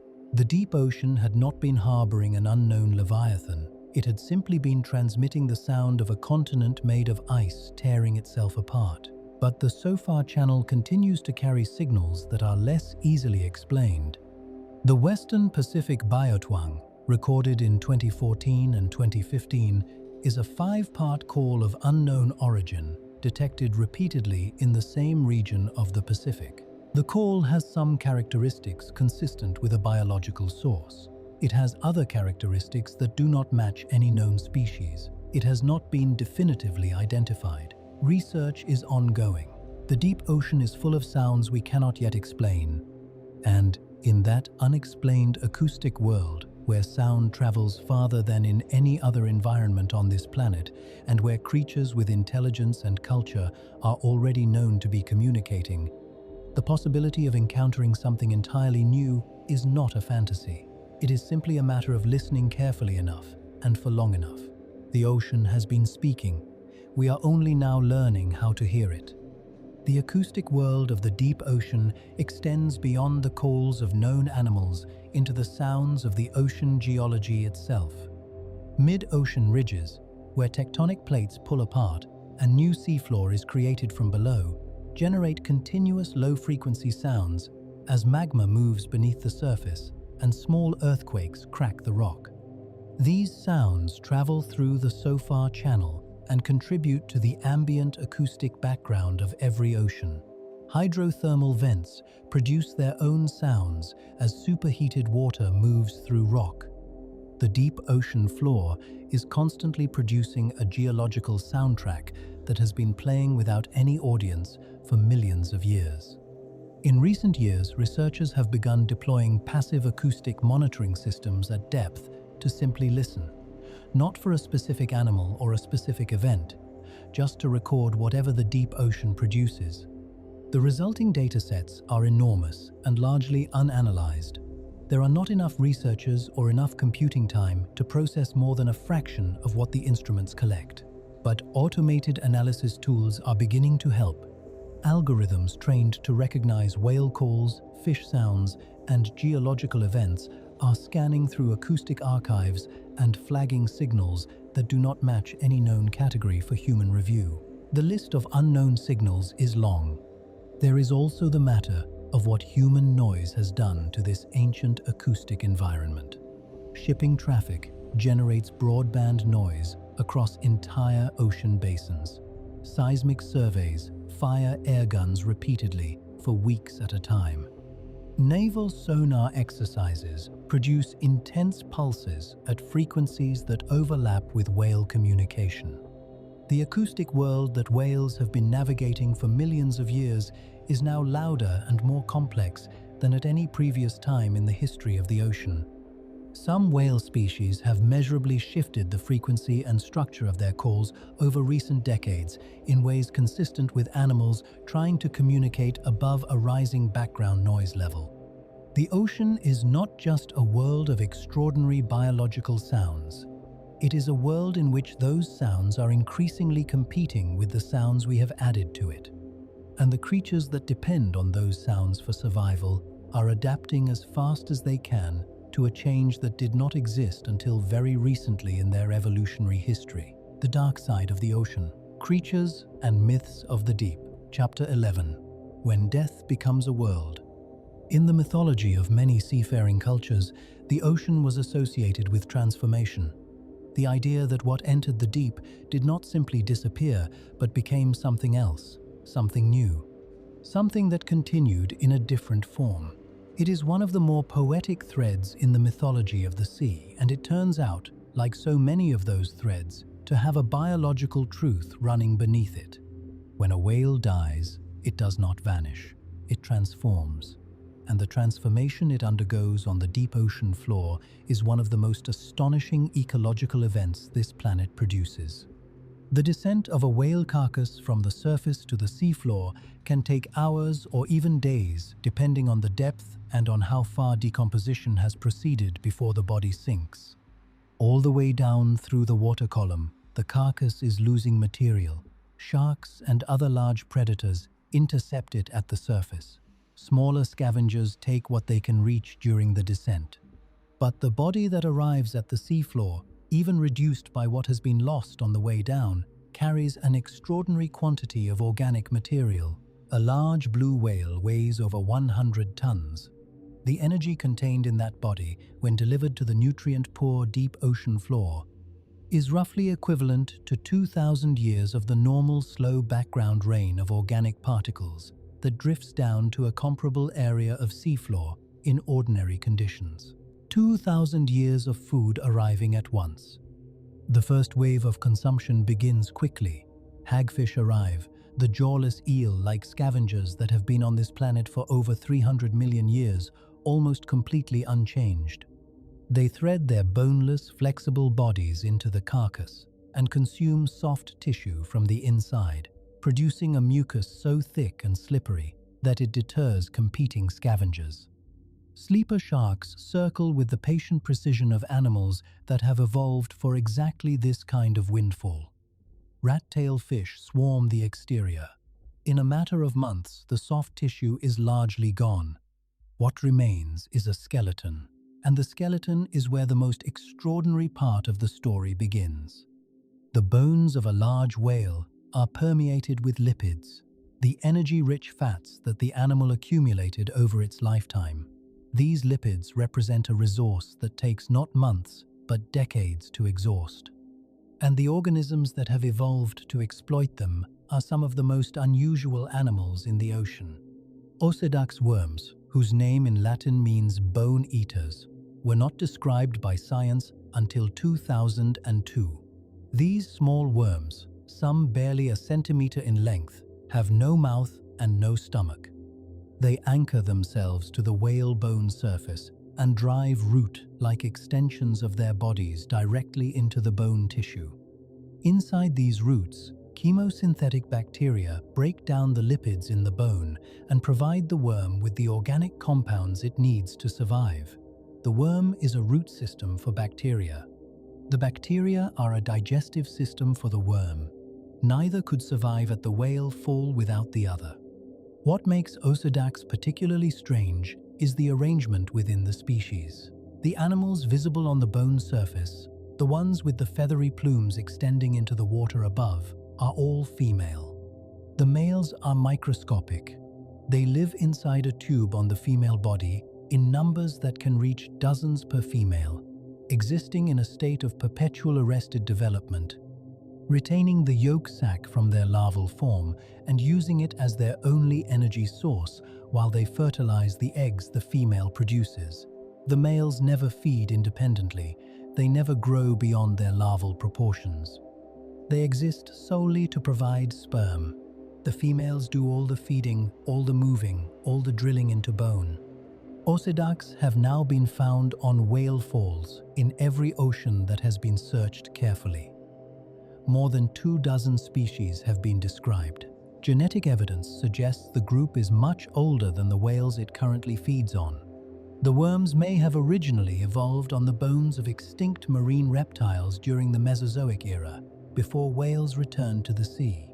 When the great marine reptiles disappeared and were eventually replaced by the first cetaceans, the Osedax worms adapted to their new resource and continued. In the later stages of a whale fall, as the bones become colonized by sulfur-reducing bacteria and begin to release hydrogen sulfide from the decomposing lipids, the ecology shifts towards something that closely resembles a hydrothermal vent community in miniature. Mussels arrive and attach to the bone surfaces. Tube worms establish in the surrounding sediment. Clams filter the enriched water. A complete chemosynthetic community, powered not by the heat of the earth but by the chemistry of a dead animal, assembles itself around the skeleton. It can persist for decades. Some documented whale falls have been actively studied for more than 50 years and still support biological communities. Scientists have catalogued nearly 500 species from whale fall communities. Many of them appear to be specialists found nowhere else in any abundance. Some researchers believe that whale falls serve as stepping stones in the deep ocean, islands of productivity that allow chemosynthetic species to disperse across the deep ocean floor from one vent system to another by colonizing whale falls in between. Without whale falls, the distances between vent systems might be too great for certain species to cross. The whales, in dying, are keeping the deep ocean connected. There is also a carbon story here. A large whale stores roughly 2 tons of carbon in its body over its lifetime. When it sinks, that carbon is delivered to the deep ocean, where it may remain sequestered away from the atmosphere for centuries or longer. The whale pump, The movement of carbon from deep feeding to surface defecation in living whales moves nutrients in the opposite direction, fertilizing the surface ocean and supporting photosynthesis. In death as in life, whales participate in the chemistry that keeps this planet stable. Somewhere in the dark right now, a whale is completing its transformation. Its bones are feeding hundreds of species that have no other home. Its carbon is locked into the sediment. And the community that formed around its skeleton is doing what deep ocean communities have been doing for millions of years, finding a way to live in the cold and the dark on whatever the ocean provides.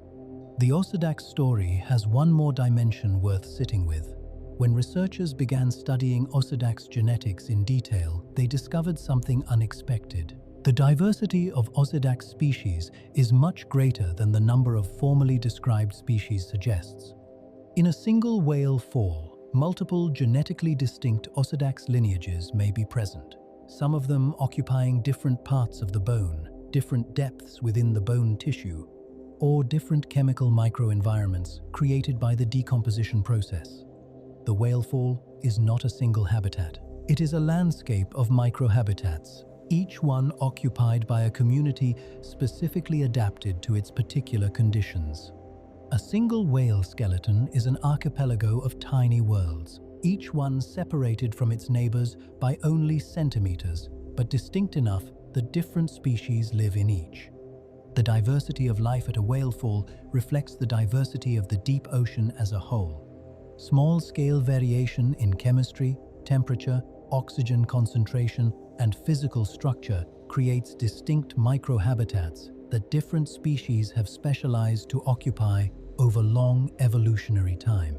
The deep ocean is not a uniform environment. It is a mosaic of conditions, varying on scales from meters to ocean basins. And the organisms that live in it have divided that mosaic with extraordinary precision, each species finding and holding the specific combination of conditions it evolved for. The whale fall reveals this in miniature. A cross-section of deep-sea biodiversity assembled around a single death, demonstrating in one place and one community the same principles of specialization and ecological partitioning that operate across the entire deep ocean at scales too large to observe directly. In mythology, the sea swallows things whole and they do not return. In biology, the sea transforms things, and what comes back is always stranger and richer than what went in. The dark side of the ocean, creatures and myths of the deep. Chapter 12, Fire Creatures, Life at the Vents. In the mythology of ancient cultures that lived near volcanically active coastlines, fire and the sea were ancient enemies. The fire came from below the earth, and when it reached the water, the two forces battled. Steam rose. The ground shook. The boundary between flame and ocean was a place of violent negotiation between opposing powers. In reality, fire and the sea are partners, and the creatures that evolved at the meeting point between them are among the most extraordinary forms of life this planet has ever developed. In 1977, a research team operating in the Eastern Pacific lowered a camera to the floor of the Galapagos Rift. They were following temperature anomalies detected by instruments, slight warmth in water that should have been uniformly cold. No biologist was on board. The working assumption of the entire scientific community at the time was that the deep ocean floor was a biological desert, too dark and cold and nutrient-poor to support anything more complex than scattered microbes. The camera was sent down to investigate a geological curiosity. What the camera showed changed biology. Clusters of tube worms rose from the seafloor in dense thickets around cracks in the rock from which shimmering superheated water poured upward. Giant white clams sat in groups across the surrounding sediment. Pale crabs moved between the worm clusters. The entire area around the vents was teeming with macroscopic life in a way that nothing in the existing science of the deep ocean had prepared anyone to see. The discovery required a new explanation because the existing one did not work. All known food webs ultimately depended on photosynthesis. Plants and algae converting sunlight into organic compounds. Grazers eating those compounds, predators eating the grazers. The entire edifice of complex life, from bacteria to blue whale, traced its energy ultimately back to the sun. But there was no sun at 2,500 meters of depth. There was no light at all. And yet, there was a thriving community of large, complex organisms clearly obtaining energy from somewhere. The answer was chemosynthesis. Bacteria living around the vents convert hydrogen, sulfide, and other chemicals in the hot vent water into organic compounds using chemical energy rather than light energy. These bacteria are the foundation of the vent food web. Everything else in the community depends on them in one way or another. The giant tube worm, Riftia pachyptila, is the most iconic vent creature and one of the most biologically unusual animals known to science. It can grow to over 2 meters in length and lives entirely without a mouth, a stomach, or any conventional digestive system. Inside its body cavity sits a specialized organ called a trophosome, packed with billions of chemosynthetic bacteria. The tube worm provides the bacteria with the hydrogen sulfide, oxygen, and carbon dioxide they need from the vent water. The bacteria convert these into organic compounds. The tube worm absorbs those compounds directly from the bacteria. It is a sealed biochemical partnership. The worm cannot eat. The bacteria cannot live outside the worm in the vent environment. They are functionally one organism. The yeti crab, Kiwa hirsuta, was discovered in 2005 and immediately became one of the most photographed deep-sea discoveries of its decade. It is a pale crab with arms and claws covered in dense mats of long, silky setae, the hair-like structures that give the animal its name. The setae are not decorative. They are inhabited by chemosynthetic bacteria. The crab farms them by waving its arms through the hydrogen sulfide-rich water near the vents, cultivating the bacterial mat as a food source that it then harvests from its own body. It also appears to eat shrimp and other small animals, but the farmed bacteria on its arms represent a portable food supply it carries continuously. The Pompeii worm, Alvinella pompeiana, lives in tubes attached directly to the walls of black smoker chimneys and tolerates temperatures that would cook most animals alive. Its back is covered in a dense coat of bacteria that are believed to provide insulation and possibly additional nutrition. The worm can tolerate temperatures up to 80 degrees at its tail end, while its head remains in cooler water, creating a temperature gradient across its own body that would be lethal for most organisms. It is one of the most heat-tolerant animals known, operating at the boundary between survivable and impossible in a way that constantly surprises researchers who study thermal biology. The vent shrimp of the mid-Atlantic ridge, Rimicaris exoculata, is blind in the conventional sense. It has no functional eyes. What it does have is a large light-sensing organ on its back that researchers initially could not explain because there appeared to be no light to sense at hydrothermal vents. Further investigation revealed that the black smoker vents produce a faint glow of thermal radiation, far too dim for any conventional eye to detect, but perceptible to the highly sensitive organ the shrimp carries.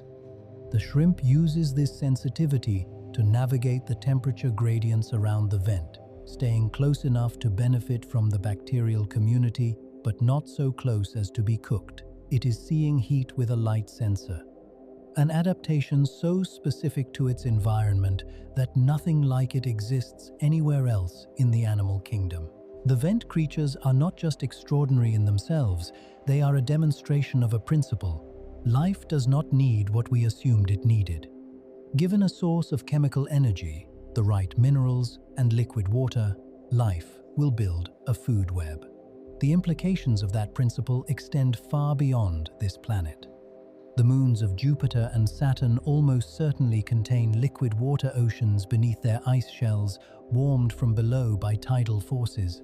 Where those oceans meet the rocky interior, hydrothermal vents almost certainly exist. If life can build the community of the Galapagos Rift with nothing but chemistry and heat, then the same life might be building something similar right now on Europa, on Enceladus, on worlds we have not yet found. The fire creatures of the deep ocean are not just animals. They are evidence that the universe is much more full of life than we previously had any reason to expect. The diversity of life at hydrothermal vents has continued to expand with every expedition that visits previously unsurveyed vent fields. The mid-ocean ridge system that encircles the entire planet is estimated to be 65,000 kilometers in total length. Only a small fraction has been surveyed at sufficient resolution to detect vent activity. Every new survey returns new species. A vent field visited for the first time almost always contains organisms not previously described. Some of these organisms belong to known groups, unusual representatives of shrimp or polychaete worm families adapted to the vent environment. Others are sufficiently strange that placing them in any existing category requires careful genetic analysis. The scale worm Peina leopoldino, discovered in recent years at Pacific vent fields, has iridescent scales that shift between pink and blue and purple depending on the viewing angle. It moves across the surfaces of mussel beds at vents, feeding on whatever organic material it encounters. Its colors have no obvious function that researchers have yet explained. Beauty, if it can be called that, seems to have no particular reason in the deep ocean, and yet it appears there anyway. Cold seeps are the quiet relatives of hydrothermal vents. Rather than superheated water, they release cold methane and hydrogen sulfide from sediment layers where organic material is being decomposed by subsurface bacteria. The temperature is the same as the surrounding deep ocean. The chemistry is similar but cooler, and the communities that form at cold seeps, while related to those of hydrothermal vents, contain their own distinct species assemblages with their own particular adaptations. Cold seep tube worms can live for over 200 years, the longest-lived non-colonial animals known. A cold seep community that established itself when the seep began may have been growing continuously for thousands of years, its oldest members living in geological time rather than biological time. They are among the oldest individual animals on this planet, and they live at the bottom of the ocean in the permanent dark, completely unknown to anyone until very recently. The Dark Side of the Ocean, Creatures and Myths of the Deep. Chapter 13. The myths that science has not solved yet. We have spent this journey watching myths dissolve into biology. The Kraken became the giant squid and the colossal squid. The sea serpent became the oarfish and the frilled shark and the ribbon worm. The glowing sea became bioluminescent organisms too numerous to count. The monsters of the deep became real animals, strange enough that the mythology barely needed to exaggerate them. In every case, the truth was at least as remarkable as the legend, usually more so, but not every deep ocean mystery has been solved, not even close. And the ones that remain open are, if anything, more compelling than the ones that have been closed. In 2023, researchers operating a remotely operated vehicle on the floor of the Bering Sea at over 3,000 meters of depth filmed something attached to a rock that stopped the scientific team monitoring the feed. A golden orb, roughly 10 centimeters across, smooth-surfaced and slightly luminous, attached to a rocky outcrop with no obvious structure explaining how. Biologists who examined the footage searched every known species database. They consulted researchers across multiple institutions. They circulated the footage internationally. And as of this recording, nobody has been able to say with certainty what it is. It appears to be biological. It does not appear to match any described species. It has not been retrieved for physical examination. It remains a genuine unknown on the floor of an ocean we have barely looked at. That single golden orb represents something important. It is not unique. Every expedition that goes to a genuinely unsurveyed region of the deep ocean returns with footage of organisms that cannot be immediately identified. Usually they turn out to be unusual specimens of known species or early life stages of familiar animals. Sometimes they turn out to be new species that were present but undescribed. Occasionally, they are something that does not fit neatly into any existing category. The rate of new species discovery in the deep ocean has not slowed, as exploration has continued. If anything, it has accelerated as better imaging technology allows researchers to see smaller and stranger things with greater clarity. There are also the unresolved acoustic mysteries. The Western Pacific Biotwang, recorded in 2014 and 2015 in the Pacific Ocean, consists of 5 distinct sound components, including a metallic ringing and a downsweeping moan. The call repeats across weeks of recordings in the same region. Its frequency range, duration, and pattern have characteristics consistent with biological origin. No known species has been confirmed as its source. Researchers have suggested the Antarctic minke whale as a candidate, but the identification is not certain, and the existing recordings of Antarctic minke whale calls do not perfectly match the biotwang pattern. The Julia sound, recorded in 1998, was an ultra-low frequency signal of considerable power detected across Pacific hydrophone arrays. It has a rising quality that has been compared, rather evocatively, to a drawn-out exclamation of surprise. Its identification remains incomplete. Several geological and biological hypotheses have been proposed. None has been confirmed definitively. The train sound, the upsweep, the whistle. The archive of unexplained ocean sounds, maintained by NOAA, contains signals that have accumulated over decades of recording and that remain genuinely unresolved. Most of them probably have mundane explanations that further analysis will eventually provide. But some subset of them may represent biological sources we have not yet found. In an ocean that contains animals we have never seen, acoustic signals that do not match known species are not surprising. They are expected. There is a broader category of mystery that goes beyond specific unidentified signals or unidentified organisms. The total volume of the deep ocean is enormous. The fraction of it that has ever been surveyed with any level of detail is very small. The fraction that has been surveyed in ways that would reliably detect large animals is smaller still. Standard trawl surveys badly undersample fast-moving animals and those that avoid nets. Acoustic surveys detect the presence of organisms at depth but cannot identify them visually. Camera surveys cover a tiny fraction of the available habitat.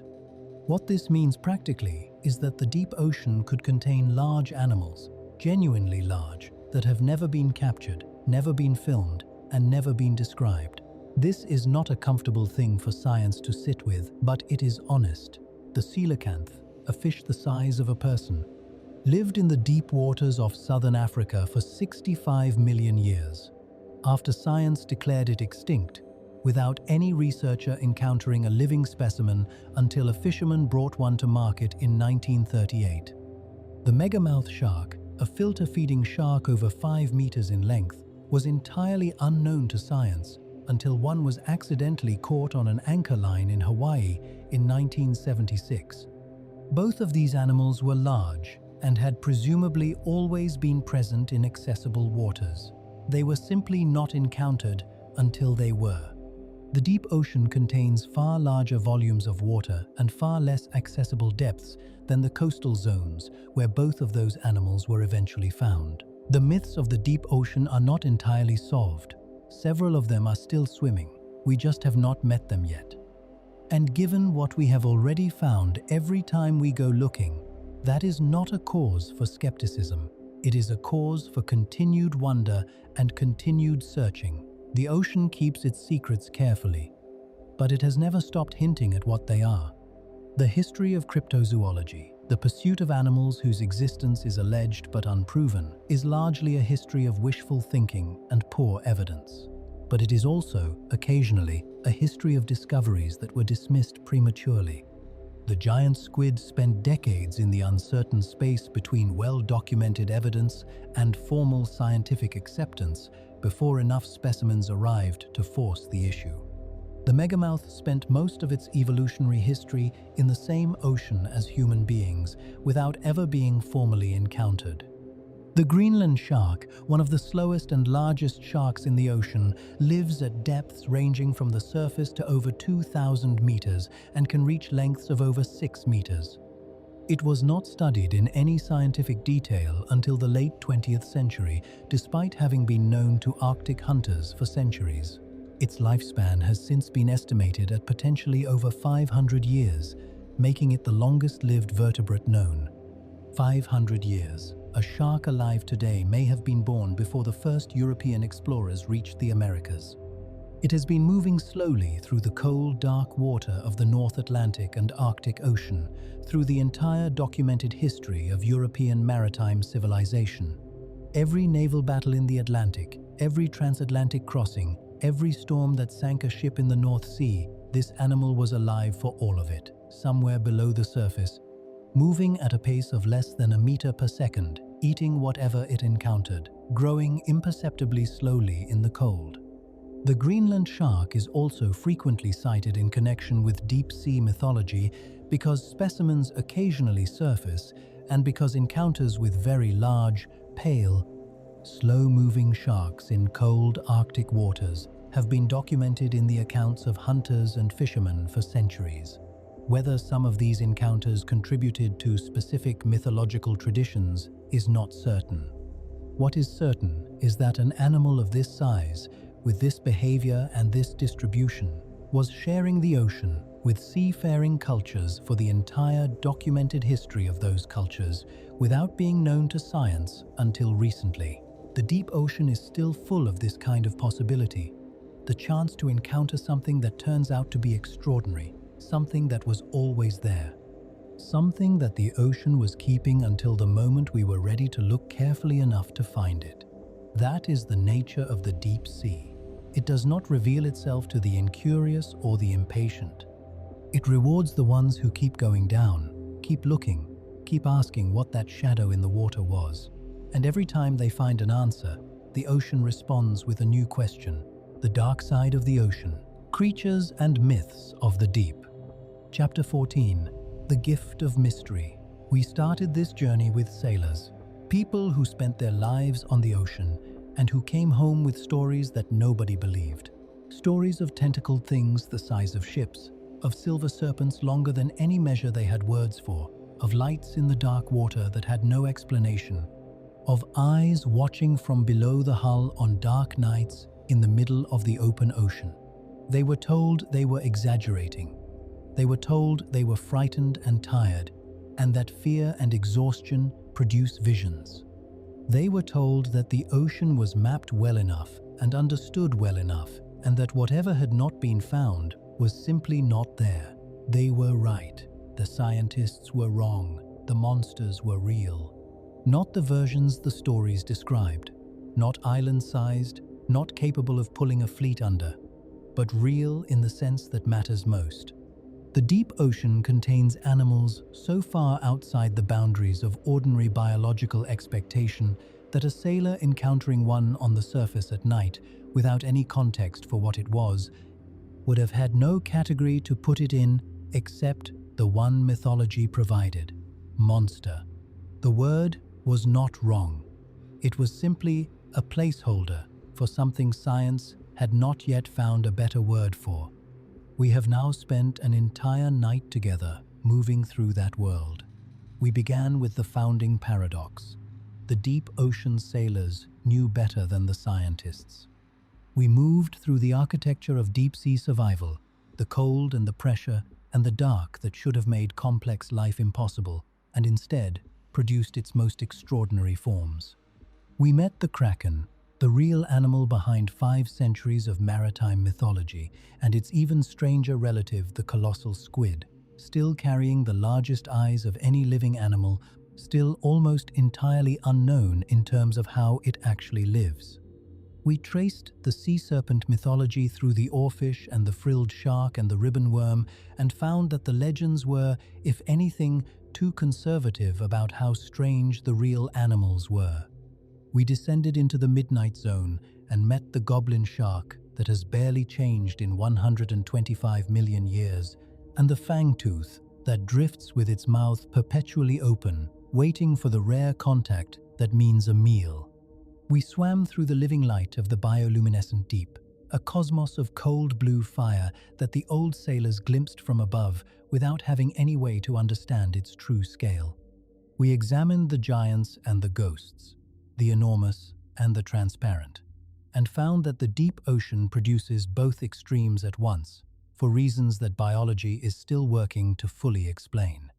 We encountered the most alien animals on this planet, animals whose true anatomy was unknown to science until we found ways to film them alive, including a fish that looks through its own skull with rotating eyes.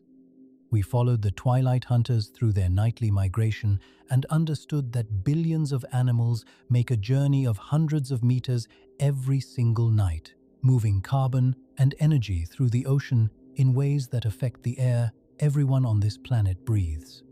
We listened to the voices of the deep ocean and learned about the acoustic culture of sperm whales and the mystery signals that have not yet been explained. We watched a whale become a world and found the bone-eating worms that have been waiting for exactly this gift for hundreds of millions of years. We stood at the edge of the hydrothermal vents and met the fire creatures, the animals that rewrote the rules of biology and opened the possibility that life exists on other worlds. And we sat with the mysteries that remain, the golden orb still unidentified on the ocean floor, the mystery sounds still unexplained in the acoustic archive, the animals still out there that no one has yet encountered. What runs through all of it, the thing that connects every creature and every myth and every unexplained signal and every ancient animal still moving through the dark, is something worth naming before we close. The ocean was never empty. Every assumption we made about the deep ocean being a desert, about the darkness precluding life, about the pressure excluding complexity, about the cold limiting what biology could produce, every one of those assumptions has been overturned. Not gradually and quietly, but dramatically and repeatedly. Every time we go deeper, every time we build a better tool and descend with it, every time we point a camera into a region of the seafloor that no camera has pointed at before, we find something that was not supposed to be there. Something that evolution built in the dark over a period of time so long that the entire history of human civilization represents a fraction of it. The deep ocean has been producing extraordinary life for longer than there have been eyes to see it. It did this without our permission, without our knowledge, and without any requirement for our appreciation. The giant squid built its enormous eyes long before any human was there to be astonished by them. The goblin shark evolved its extraordinary jaw mechanism in waters that no human vessel had yet sailed. The Osedax worm developed its bone-eating strategy before our species existed, to use the word discovery. We did not create these wonders by finding them. We simply became aware of a world that was already complete. And it is still going, right now, somewhere in the dark, below the nearest ocean surface. Something is doing something that no camera has filmed and no researcher has described. Something ancient is hunting with a strategy so refined it looks designed. Something transparent is drifting through water that has not seen light in millions of years. Something enormous is communicating across an ocean basin in frequencies below human hearing. Something new is being filmed for the first time on footage that has not yet been reviewed. The ocean is not waiting for us to explain it. It simply continues. And in continuing, it remains the most extraordinary gift that this planet has ever offered to anyone curious enough to look. The sailors who came home with impossible stories deserve a final word here.